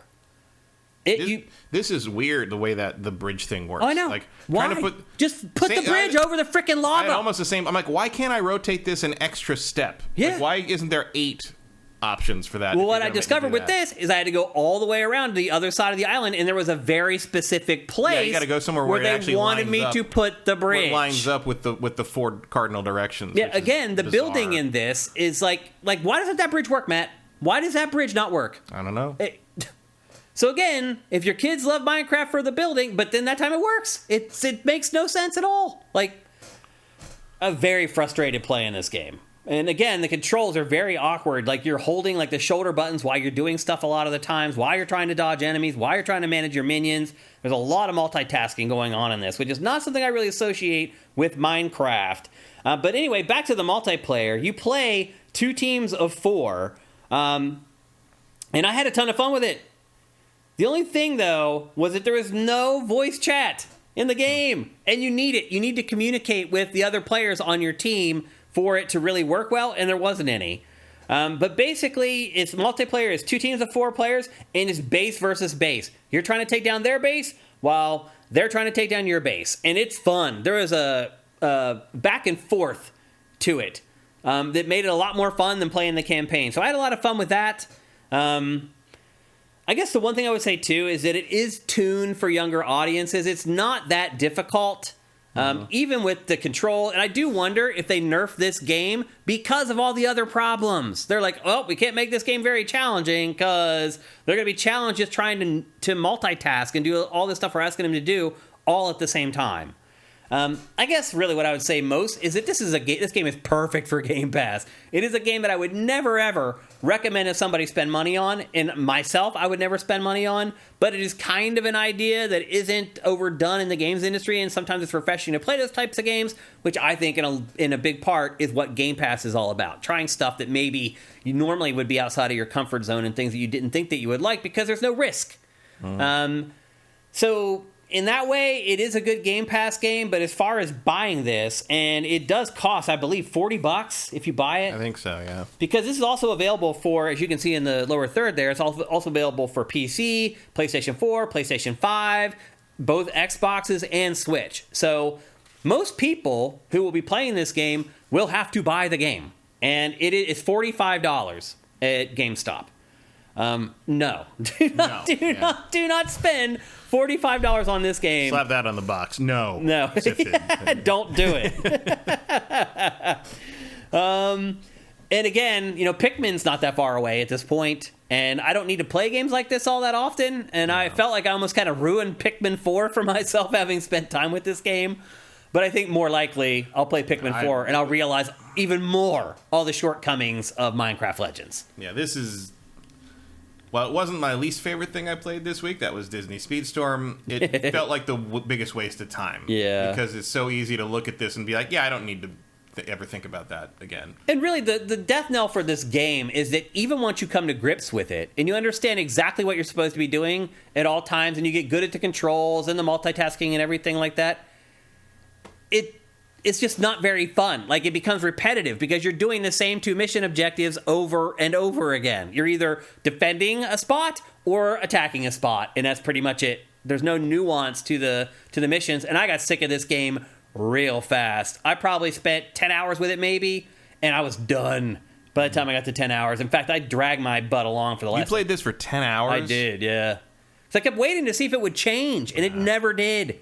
No, I didn't. I played past the tutorial a little bit past that, and I was like, oh, I'm good. I legitimately played this, yeah. No, I played for like an hour and a half. I played a lot more. That was more than enough. Yeah. Well, you're right. An hour and a half. Here's the thing. I could have quit in an hour and a half, and it would have been fine because nothing changed the whole rest of the time.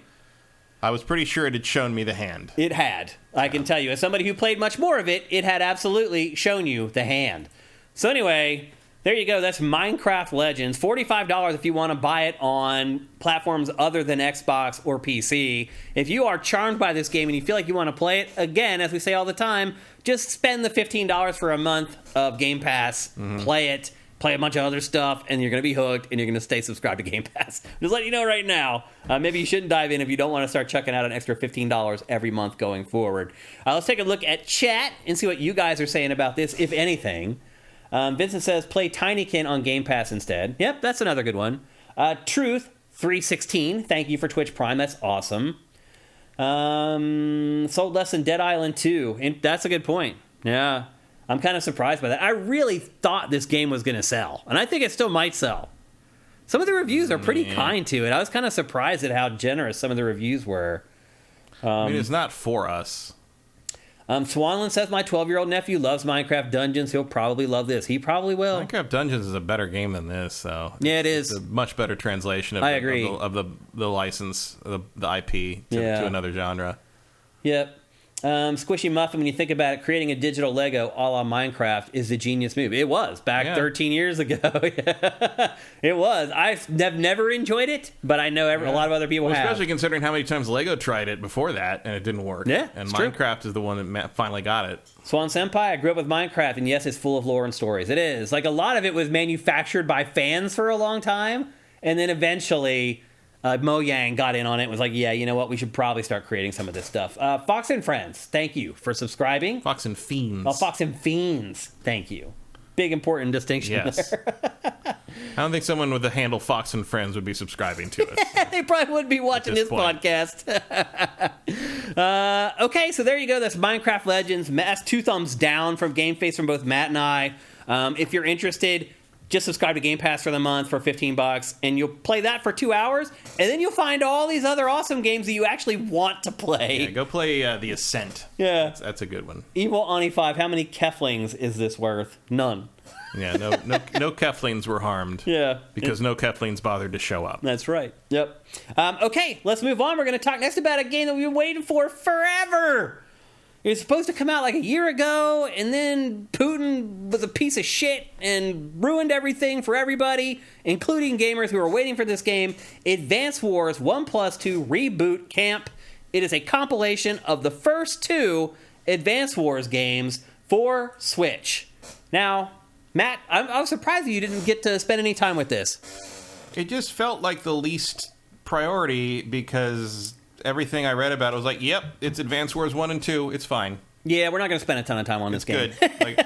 And I've already played those games to death. I never did finish 2 because I never did either. It's endless. I don't think it ends. I think I was telling Matt before we started recording today about Advance Wars 2 that when it came out, I was in the height of traveling for like my job, literally flying 2-3 times a week to go check out games and just all over the country, all over the world. And I had Advance Wars 2, and I would play it on my flights. And I told Matt there were some flights I would get on the flight and start a mission and fly the entire time, like 2.5 hours, and play the same mission and not finish it. Like, I'd never finished Advance Wars 2, and I probably played 50 hours of it. Mm-hmm. The crazy part, too, sometimes you would get to one of those missions, and you would fail and lose. Yeah. And you'd have to start the whole thing over again. But I'll say this. One thing I realized very quickly about this is that Advance Wars 2 is the vastly superior game. It is. Advance Wars 1 is easier and simple, more simple. Mm-hmm. Advance Wars 2 is more complicated, but everything else about it is better. No, two is where they hit the stride. Yep. One is good. One is like a fine intro and doesn't last forever. And once you've gotten through 1, you'll have a solid foundation for what they expand on in 2, and good luck to you. Yep. Because 2 is long and difficult. It is. It takes a long time. But it's great. It's probably it's probably still the best one. Yeah. I would say. I definitely agree with that. Yep. So the story in this, if you've played it already, you know that there's not much of a story. There's a war, and it's advanced. Yeah, there's a war that you're fighting in against the Black Hole Army. And that's which pretty is much Russia. Let's be honest. It's Putin. They're Russia. Which is funny. Well, more like, at the time, it was more like sort of stereotypical Cold War era Russia. Yeah. It's just no one could have predicted that was going to become in vogue again. That they'd come back around full circle back to the way that they were. You are a part of the Cosmo and Macro land, and the Black Hole Army's invaded, and you have to stop the invasion. That's pretty much the plot. Now, there is a lot of dialogue and a lot of text in the game, and I will say this, while the story hasn't changed for these, how they tell the story has changed drastically. For example, you just saw that extended long anime sequence there. Those are sprinkled throughout. And this whole thing is new. Like the map screen. Those anime cinematics are sprinkled throughout the game to help them move the story forward. Now, the story never gets great, and the writing is pretty much identical to the first games, but the production values are vastly improved compared to those GBA classics that we played so long ago. What? I don't know, Andy's face. Oh, just the way he moves. Like, he's like, hi. I like helicopters. The art in this... I like the Wizard of Oz. I like the Tin Man. Yeah, I feel like the art from the anime and from like the box art of the original games has not translated particularly well to this game for some reason. No, that didn't make the jump to 3D too great. Yeah, I don't know what it is. I'm not sure what's wrong there. Yeah. But it's like that. The units look cool. Oh, yeah. But yeah, there's something about the way it's the way that the face... The way they've mapped the facial features onto the head, and like because they're moving, they're doing that sort of slight breathing thing that they do in. So now with their chest heaving. Yeah, but like when the head moves a certain angle, it looks like the face kind of flattens out to the side, and like that. They don't have the perspective. That looks right. very weird. Yeah. So anyway, as we said, both campaigns are on the card or in the download, depending on what version you decide to buy. when you first start, it seems like you can't play Advance Wars 2. The option is grayed out, but you can. If you get the cursor on it and then you hit the button, it will basically pop up a spoiler warning. It'll say, hey, you should finish Advance Wars 1 before you play Advance Wars 2, because right out of the gate in Advance Wars 2, there will be spoilers from the first game. Of course, I ignored that. I can't even imagine what they're talking about there. Like, well, what's the spoiler? That you win? Well, Black Hole's a spoiler. Oh, I guess. Because they don't show up, like, at the beginning of the first game. Like, at first, you think all the other COs are the bad guys. But as it turns out, Black Hole are the bad guys, and they hate all the COs. Right. So it would spoil it. But, I get what you're saying. But also, if that's what you're... I mean, come on. I totally understand what you're saying. So anyway, you can choose to play part 2 or the second game first if you want to.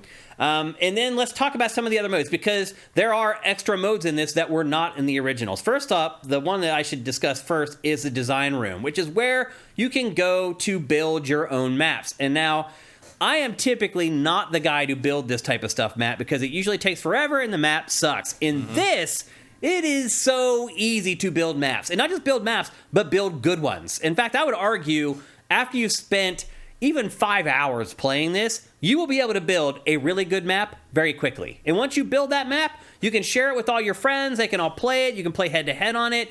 I was pleasantly surprised by the design room and how intuitive and easy it was to build maps and then share them online with your friends.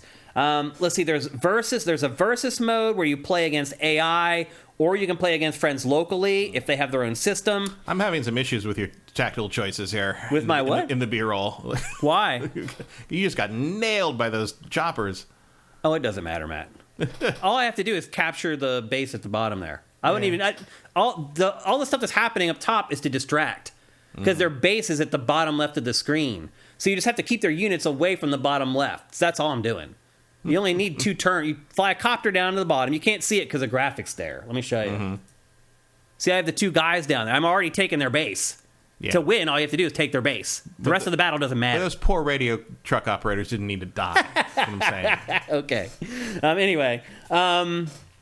So, other modes. There's the campaign, as you know, for both of the games. And then there's a war room where you battle against the CPU COs in very specific match conditions on very specific maps. And it's kind of hard to tell the difference between the versus mode and the war room. But the biggest difference really is that the war room is a lot more curated. They're very specific match types on very specific maps. And then there is Hachi's Shop. So after you finish, and you're seeing perfect timing with the B-roll, as you finish, you're awarded credits depending on how well you played. And you then use those credits to buy stuff in Hachi's Shop. And Hachi's Shop they're mostly just frivolous crap, like soundtrack songs and things like that, like little art pieces and stuff like that end up going into the gallery. And then there's inside the gallery, there's music, collectibles, and cinematics, and all that stuff unlocks as you play. And then there is online head-to-head play in this. However, you can only play against people on your friends list. You cannot matchmake in this at all and play random people, which when there is no way to send salacious messages, there's no voice chat, there's no excuse to not have matchmaking, Matt. None. No, it's Nintendo. That is... But why do they have matchmaking in some games but not others? I don't know. You would assume it's okay, we've targeted this game as more for kids, so let's make it safer. But that doesn't add up when you look across their library. I have no idea why. It's a huge oversight, and it's just going to keep people from playing the game online. I would not be surprised if eventually Nintendo decides, you know what, okay, we need to just have matchmaking in this. There's no precedent for that. This game is never getting an update. You don't think? No. They'll maybe put out another collection of Dual Strike and whatever the other one was. Yeah. You don't think they'll update this at all? There was another DS one, right? I believe so. Because Dual Strike was the first DS one back when everything had to be named DS. DS, yeah. I want to say there was another one, but I can't remember. Yeah, I can't remember either. Someone in chat maybe will... It's still on 1.0, so it's the same code Vincent is saying. Yeah. I mean, it's still early. It's only been out now for, 4 days or something like that? Days of Ruin, that was the other one. Yeah, there you go. So anyway, there's a lot of modes and options that were not in the original games. Beer mileage will vary on those. I found most of them to be kind of frivolous. I just found myself mostly playing the campaign. As you've probably figured out by now, it is a turn-based strategy RPG using militaristic equipment and machines and vehicles. There's a lot of nuance to the game, however. For example, terrain makes a big difference. That's not out of the ordinary for a strategy RPG. With those little mountains that you see, that means that you have the height advantage. So if you go head-to-head with another unit, you're going to take out more of theirs than you do theirs. There's so many units. You're not going to see a lot of them in this B-roll because it's only from the first few hours of the game. But eventually, you get a lot more of flying ships and boats and all this other stuff that's not in this B-roll. And there's a nuance to using all of those. There's carriers and, loading up your troops into the carriers, and the carriers can move a lot more quickly. So there's a lot of strategy in figuring out how to move your guys around. And then the other thing, too, is that I like about Advance Wars, Matt, is the 2 win conditions. So there's 2 ways that you can win. You can wipe out the entire other army, the other team, or you can just capture their base. And the capture the base thing really opens up a lot of different strategies. You get burned by it, too. Because sometimes you can be like, all right, I'm just going to rush for their base and try to capture their base, and you can get wiped out, and you have to start all over, and you've wasted like an hour of your life. But I like that there's a different win conditions, and there's different strategies too. Like one of the most common strategies in Advanced Wars is putting a really tough tank unit. This is a game where actually the tank is a freaking tank at the crossroads of a road, and it creates a choke point, and that is probably the most important strategy in Advanced Wars, period. Is creating choke points on the roads so the enemy's vehicles can't make it to your end of the map. And that holds true in this as well. In fact, all the strategies that you have employed in the OG Advance Wars games still work in this. This is basically like a map-for-map recreation. They really don't change much about it at all. Even all the tutorials and the training are pretty much identical to the original game. So terrain is important. There's fog of war eventually in the maps where you get recon units and you send those out to show portions of the map. A lot of times you end up having unpleasant surprises when that happens. There, for example, you couldn't see that boat was in the water right up the shore until I put my infantry right on the beach, and then he appears.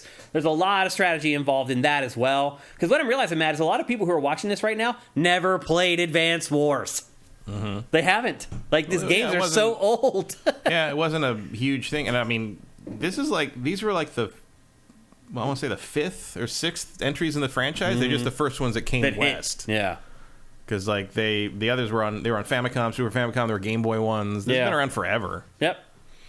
A venerable old Nintendo franchise. Yeah. Another angle, I mentioned them earlier, are the COs, and they're the commanding officers, and they all have specials. So the female that you've been seeing through most of the B-roll, her special is basically to just give a buff to all of your units. The one guy, Olaf or whatever, he rains down a blizzard on your army and coats the whole map in snow, which affects how your units move. It keeps them from being able to move as many spaces, etc. And then some of them are just like buffs. Some of the CO special abilities are the ability to heal. And you need to be strategic with those and use those at the right point in your turns.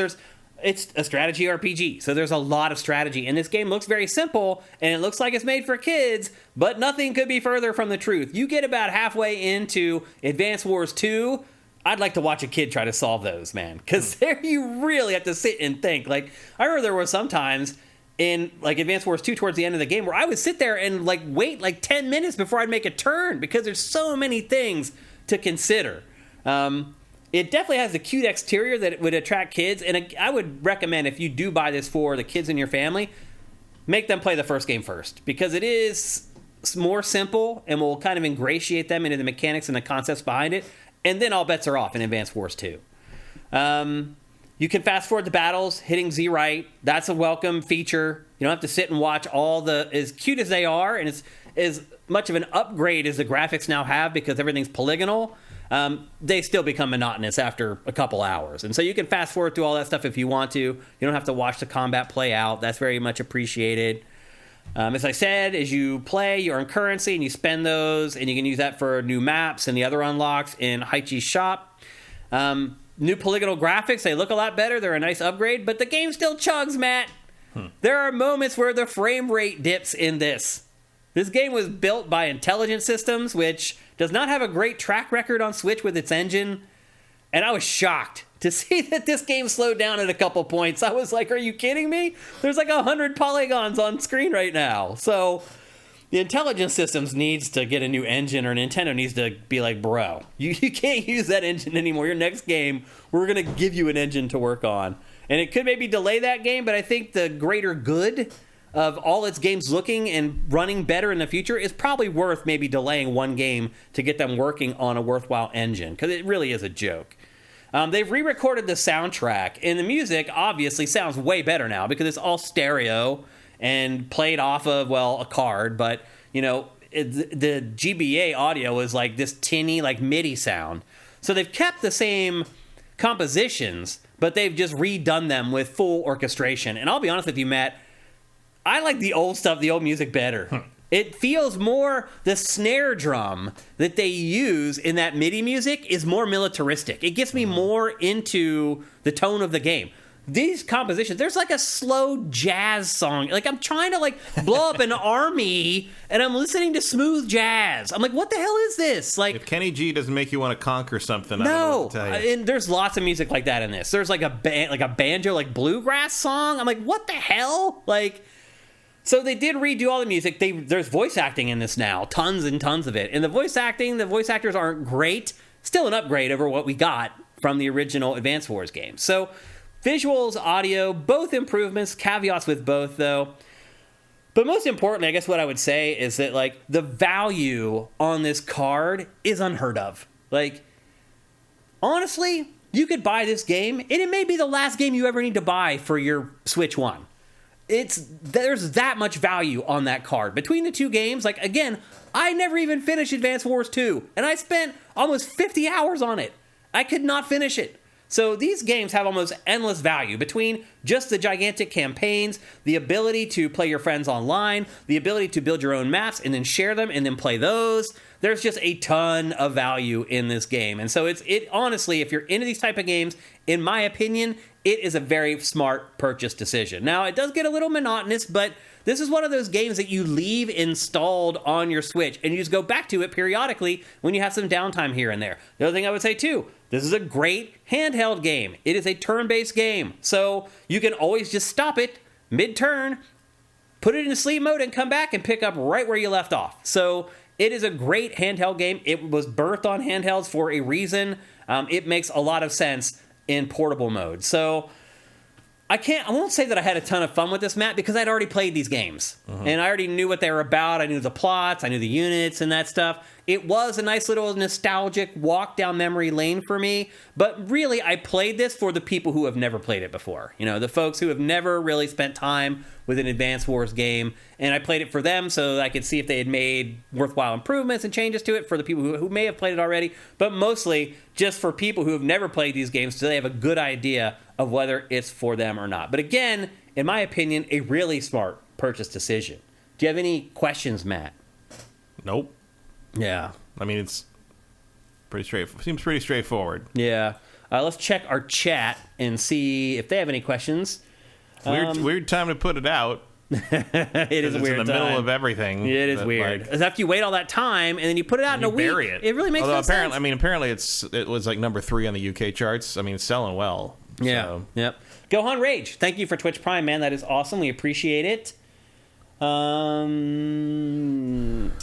Vincent says the game was developed by WayForward primarily. That's interesting because it says Intelligent Systems in the game. Everywhere. So I don't know why there's no WayForward in the game. Did they develop the original? Yeah. Yeah. But they still have it in the game. I didn't see WayForward's name anywhere.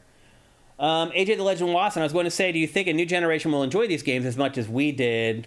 There's a lot of modern mobile games that are basically this kind of game. Yeah. So I don't think it would feel that archaic to someone who grew up on mobile stuff. Then the problem becomes, though, Matt, they can get those games for free on their phones. But also, this game isn't limiting how much you can play it in a day and demanding more microtransactions for better units. Yeah. AJ the Legend Watson asking, is there a rewind feature? No. There's fast forward. So once you've already put in your command, you have to sit and watch like the whole animation play out. But you can undo a turn But you can't take back a move. You could undo a turn, I think, in the second one. Is that right? I thought it was in both. And it only lasted for the first, 3 missions, I think, and then it went away. I thought that was universal in the remake, but I haven't read that. That was a preview I read before it was originally supposed to come out. So I don't know if that's. I think the way it works is it only works for the first few missions, and then it goes away. I'm not 100% sure, though. But you're right. There is some semblance of being able to take a turn back in the game, but not necessarily rewind, I guess. The J-Bone29, so this is a must-buy for new players. If you like strategy RPGs... Yeah, if you're interested. Yeah, if you're interested, it's a must-buy. You won't regret it. If you like strategy RPGs and you buy this, you're not going to come back to me a week from now and be like, dude, I feel like I got ripped off. It's a gigantic game. Yeah, Vincent and Erebus Jones say you can undo turns in both, and you can always do it. You can always do it? Yeah. Really? Are they saying undo turns or hit B and back out of what you were checking out? Undo turn. I've never done that in these games. Undo a day, basically. I've been playing these games a day? Yeah, turn. All the moves from your whole team? I think so, yeah. What? But you can't rewind, Vincent, but you can't rewind more than one. So you can only do the one back. You can't go back to the beginning of the battle. Oh. I've been playing this series for 20-some years. I've never done that. I've never rewound or wiped out a turn ever. I don't remember. Is that from the original, or is this I don't know. Is that added for this? remake? I don't know. How did I miss that feature playing these games for as long as I did? I don't know. I don't remember ever doing that. Okay, so that's new for this. Oh, it's new for this. Okay, that explains it. I was like, wait a minute. How in the hell did I not know that? There, press plus, go to options, and reset turn. And it's there. Are you sure it's there the whole way through the battle? Because I thought I read that it only worked for the first few. It's new, apparently. Interesting. No, I mean, I was reading about this version, the reboot, and I thought I read that it was only for the first few turns. Anyway, I don't know why you'd put that ability in and take it away. Well, because it's for people as they're learning the game, and they screw up. After you learn how to play the game, you shouldn't need to rewind your turns because you know what's going on. Yeah. I think honestly, I'll be honest, I think that's dumb. I don't know why they would do that. That kind of ruins the games. No, it doesn't. I mean, it takes all the risk out of, your moves. For me, like I was saying earlier, I'd sit there for 10 minutes thinking about my move, and then finally I'd be like, okay, time to make it happen. Make the commitment. But to know that I could just be like, oh, that didn't work out, I'm just going to wipe that out, that sucks. It doesn't saves me 10 minutes. I don't care about that. But you still spent the 10 minutes if you used a move and it sucked and it didn't work out the way you wanted. I'm not going to spend that long thinking about it if I can just undo it. Oh, right. Yeah, I guess you're right. I think it's a horrible feature, honestly. No, I think that makes me more likely to play it. Interesting. Because it means I'm not going to waste an hour, like you said, playing a whole mission and failing at it. But it's just then it's not you. It's not your skill. It's just trial and error then. I mean, that's kind of what turn-based strategy is. Well, no. I mean, to me, strategy is okay, I'm not 100% sure what's going to happen. Error if you failed a mission and then try it again. I'm going to commit. It's to me, it's like the Forza Rewind option. It just takes out the tension, which I also never use. But it just takes the tension out of the game. I use the Forza Rewind option constantly. I will never redo a race in Forza. I will always undo a big mistake. Yeah, I don't. Not if I touch the side or somebody passes. I'm like, no. Yeah, but if I completely fuck up, I am going to rewind for 10 seconds instead of redo a 10-minute race. That's yeah. I never did that. Not a question. But I don't think that's a fair comparison either between these two games. I think it's the exact same thing. I have no compulsion, or like the in the Nintendo Switch Online stuff, you can rewind the classic games if you fuck up. I don't think that's also a terrible feature. I think that's great. It's more likely to have you play the game instead of But again, I think it takes the tension out of the game. The tension is not the interesting part of a game to me. For some people, it is, and for me, then they don't have to use it. I mean, that's. I'm surprised you don't think it matters at all. I don't. I'm also the person who thinks you should add an easy mode to Dark Souls. I don't fucking care. I agree with that. Play it however you want to play it. If you don't want to use easy mode on Dark Souls, don't pick easy mode. If you don't want to rewind your turn, don't rewind your turn. Yeah. That's all. No, that's a good point. More options is good. I'd agree with that. That's a good point. But it's once you know the option is there, it changes how you play the game. Well, that's not my problem. Yeah. It becomes mine if somebody who doesn't want to play it that way. So anyway, yes, apparently there is a way to go back and redo your moves. Your mileage will vary on that. So I'm glad, and again, I'm glad you guys are here because you fact check us and we don't have to come back next week and try to tell you something that you don't even remember that happened Okay, what's the casual mode? Swanland says it's respecting players' time. What's the casual mode? Vincent says there's a new casual mode. in the games. I don't know. In the campaign. I didn't even try it. I just played it default, straight out of the box. Because I know a casual the way and fire, God intended it. Casual and Fire Emblem means that the characters don't die forever. Oh, permadeath, yeah. But well, I mean, there's no permadeath in Advance Wars that I can recall. I mean, your COs don't die. Just a difficulty. Your option. units will. All right. What's the? Obviously. Was it just? I wonder what that is. I don't know. If you can already rewind everything, what more could be? What could there be more casual than that? All I can think is like more damage for you. I don't know. Yeah, maybe it just takes less turns to capture stuff. Maybe you only need like each capture is like only maybe 5 or something. Maybe your units regen or something. Maybe I can't even imagine what that would be. I can't either. But anyway, if you're into strategy RPGs, you own a Switch, I recommend picking it up. I don't think you'll regret it. Let's move on to our last topic for GameFace 340. Another game I played this week. If you guys did not think I spent time playing games this week, I don't know what to tell you.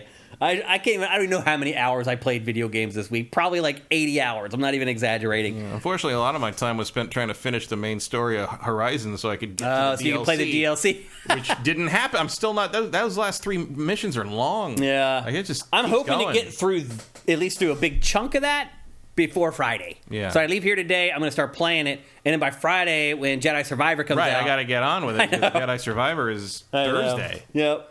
Here's the minority games. Out of you and Matt, who is the mom and who is the dad? I think we're both dads. Yeah, about that. We're the gay couple where we're both dads. If we got to pick, I'm the mom because I got the cat. There you go. Right? Yeah. Like that. Yeah. So anyway, our last topic for today's show is a little game that I've been playing called Crash Team Rumble. There is a beta going on right now, and you can only get into the beta if you pre-ordered the game. And the first thing I'm going to say is it was really annoying covering this because it would literally take 10 minutes to get a match. Because again, the only people who are playing it are the press or people who pre-ordered the game. So my deduction would lead me to believe that not a lot of people have pre-ordered Crash Team Rumble.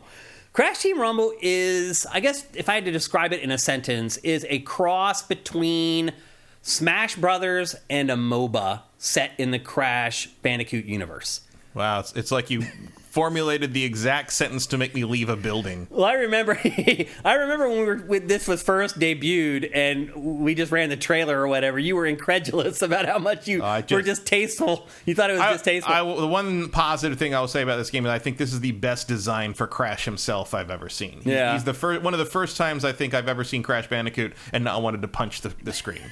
Because I hate Crash Bandicoot. And I hate what he looks like, and I hate those games, and I hate everything involved in I'm not really a fan of his either. I've always hated those games and that character, and I don't know why he doesn't have. He's just a head with feet. Like I don't know what the. But I think he actually looks. I think this is a pretty good design for him. Other than that, I never would have pre-ordered this. I never would have guessed that, AJ, that you're Swanland, that you wouldn't pre-order this. Who would pre-order this? Let's be honest. Like even people who are interested in this, you better secure your copy of Crash Team Rumble. Because on launch day, you don't want to go without. You want to be left empty-handed. But this is a 4 versus 4 brawler that are set on these little maps that look like levels for 3D platformers, basically. And you have a base on each end of the map. And generally the maps are pretty asymmetrical. Like, they don't get too funky. There's only 3 maps in the beta, but all 3 of them were pretty much the same on each end. And on each side, you have your base. And the objective is you go out into this level, this world, and you collect Woomba. Is it Woomba? Woompa? I don't care. Woompa. You collect Woompa fruit, and then you go back and you cash them in. There's a little pad that you stand on by your base. You can see it right there. And once you've collected some of the Woompa fruit, you go back there, and it will bank those for your team.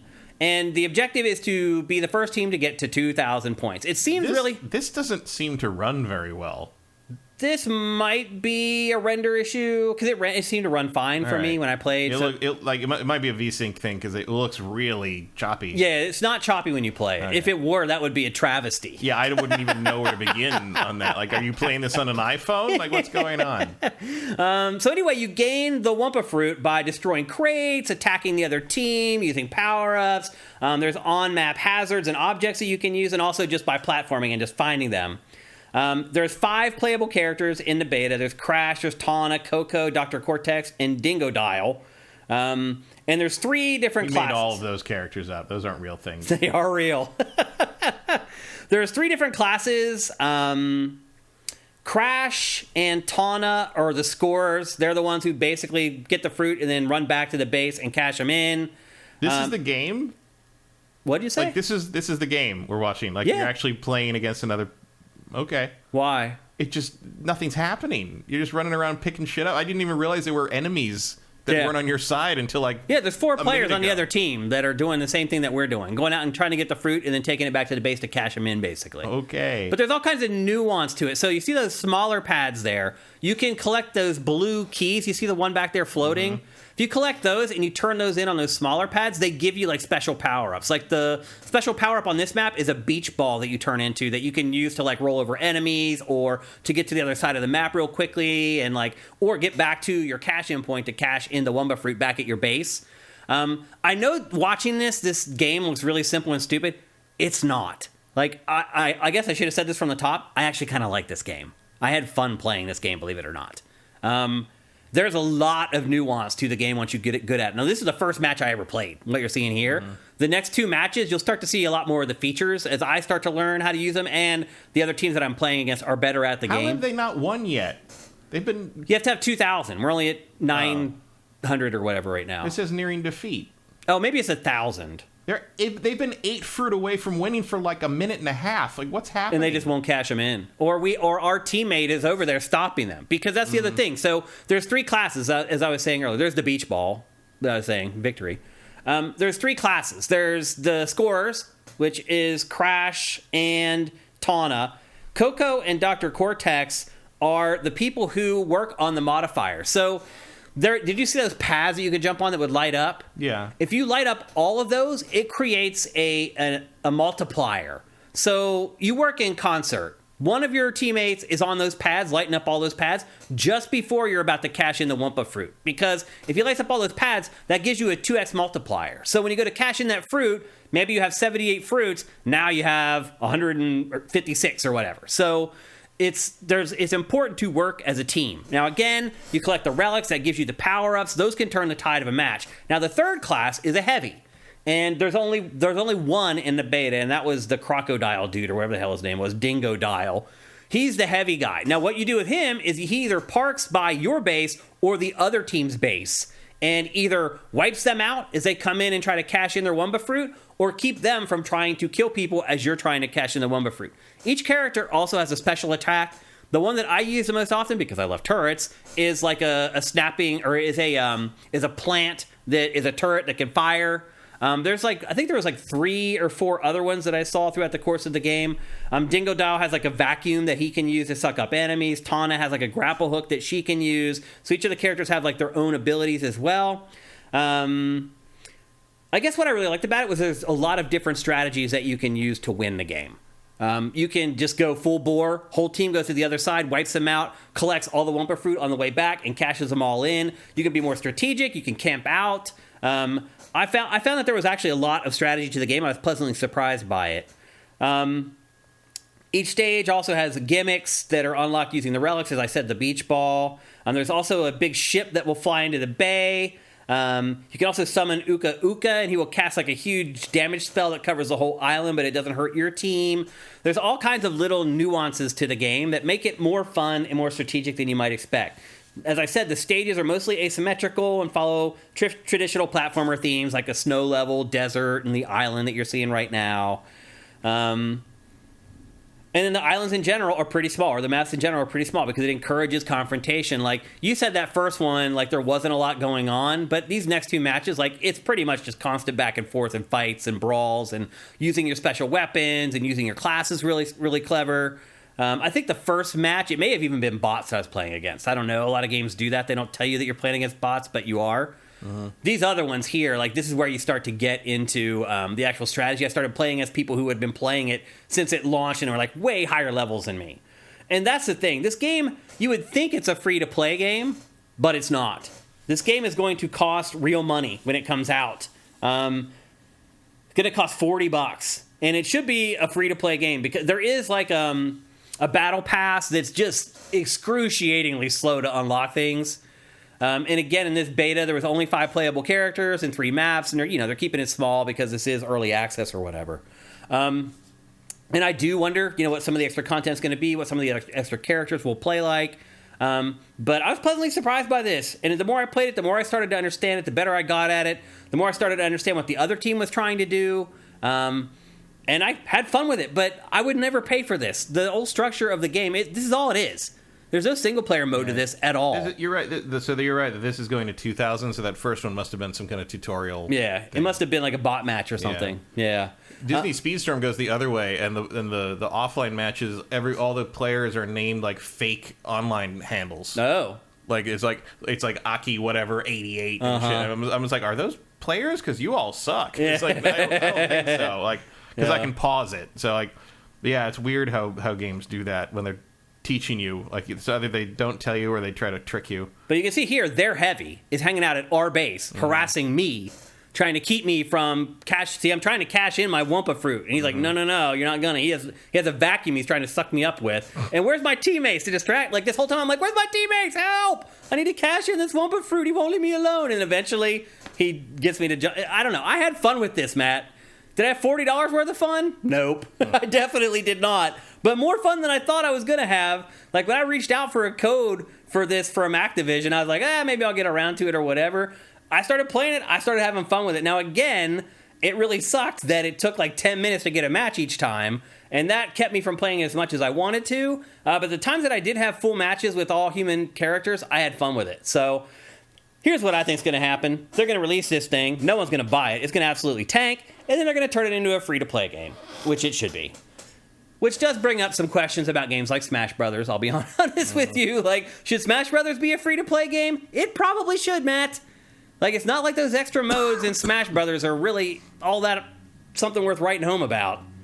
But that's never going to happen because the Nintendo fans will always pay full price for it. Nintendo has no reason to do that. Crash fans definitely will not do that. And so I do think that this game, in short order, will become a free-to-play game. It comes out on June 20th, so not much longer to wait for it. My guess is they will eventually have an open beta where everybody gets to play it. And that will be better because there'll be enough people to actually matchmake than there were in this closed beta. And I'll probably give it another go. Because again, I had fun playing this game. Surprisingly, I did. So this game is also made by Toys for Bob, which generally doesn't make junk. And that encouraged me as I started playing it. I was like, okay, Toys for Bob made this. I'm going to give this a fair chance. I'm going to try to go in without any preconceived notions. And I know it's hard because you watch this B-roll and you're like, this just seems like a disaster, a mess. Once you get the handle of it, it actually does become fun, and I had a great time playing it. So there you go. That's Crash Team Rumble. It is coming to only consoles, both PlayStation 4 and 5, and both Xbox Series and Xbox One.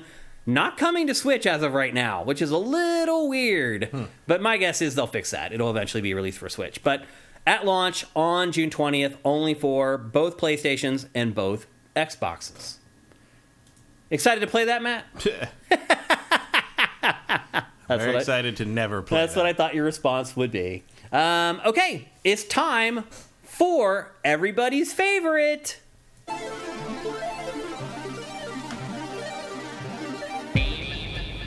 That's right, it's time for Name That Game, where I show you 5 screenshots and you try to guess the name of the game before Matt Kyle does. Couple caveats: if you've won this year, do not play. You can only win once per year. Don't drop hints in the chat, none of that. Another thing, the chat is going to be put into slow mode, which means you can only input something once every 60 seconds. Do not spam the chat with a bunch of random game titles. You will lose.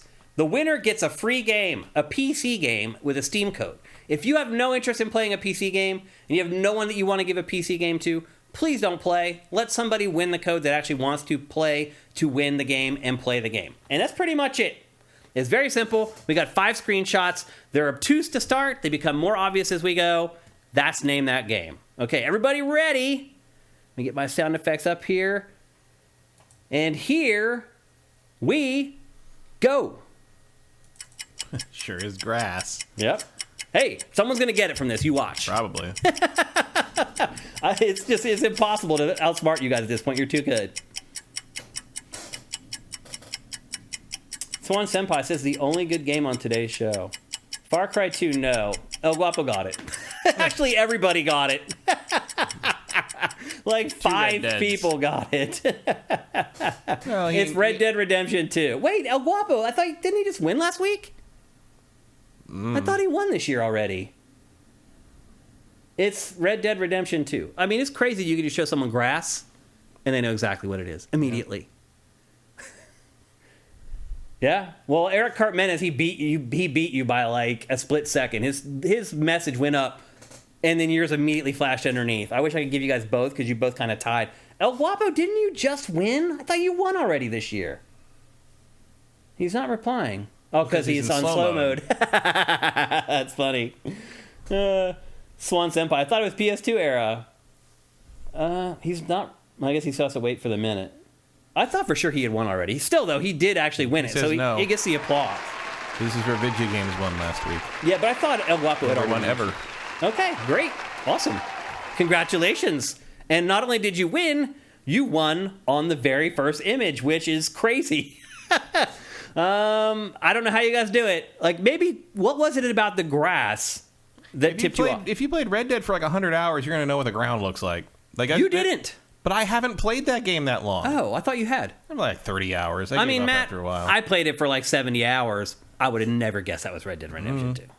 There's certain games the ground texture. I mean, I generally know what the ground looks like in any Skyrim shot or things like that. Yeah. You know, there's just things that stick in your head. It's really insane. A lot of times I play that guess the game thing. Sometimes I know it just because I recognize that's what this one engine looks like. Yeah. And like I know that that's a PS2 game or whatever, and I guess which PS2 game has like that architecture. Well, the other weird thing about this shot in particular is that this is zoomed in hardcore. Mm-hmm. So it doesn't even really look like Red Dead Redemption 2 all that much, and it's still, the ping was there in his brain to tell him what it was. It's really amazing. Here's the second one. El Guapo says it just looked like a Western shot. And that is what scrubgrass looks like in the desert. I guess. There. Like that's Here was the second one. And if you look in the top left there's like a little wagon. Mm-hmm. And I thought someone might see that and I might tip them off. Here's the third image. If you look very close, there are horses' hooves there. Yep. This is all the stuff I think about, and none of it matters, Matt. Nope. I do this every week, and none of it matters. And then here's the fourth one. There you can actually see the horse's hooves there on the top left. You can see all four of the horse's legs. And then here's the last one. And if you wouldn't get it from that, then you ain't getting it. Because that actually just shows him on his horse with his bag, which everybody should have recognized. So, once again, great job, El Guapo. You're here every week. I love seeing people like you win Name That Game. You're the people that we do it for, the people who support us. We hope that the people that support us end up winning and getting the free game. So anyway, send me a DM on Twitter at Dinfire. You can send Sifted a DM on Twitter at Sifted Games. You can send me a DM on Sifted at Shane.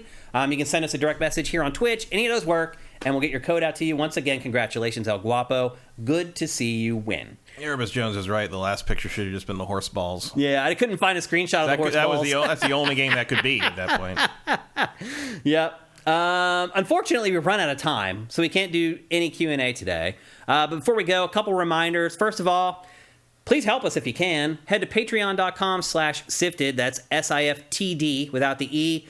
You can pledge whatever you want there, $1 a month, $100 a month, whatever. But you do only have to spend $4 a month to get all our content early. In the case of Pactor Factor, you get it a week early. In the case of GameFace, you get it 4 or 5 days early. Again, not only is our price for our Patreon lower than everybody else's, also our delay times for our flagship shows are much longer. Your exclusivity period on our content is way longer than most Patreons. So there's a lot more value in getting our content earlier than a lot of other Patreons. But again, we'd appreciate it. It's the only way we make money other than Twitch Prime. And so you can go and see our Patreon. You can look at the total there, and you may wonder, how the hell is this thing still going? I wonder it sometimes myself. So we could use your help. Head on over there and drop us a pledge. But most importantly, someone who is helping us is LS Cream. Go to creamls.com. Check out the website there. If we can't convince you, I guarantee the website will. It gives the whole history of the family and where this recipe came from.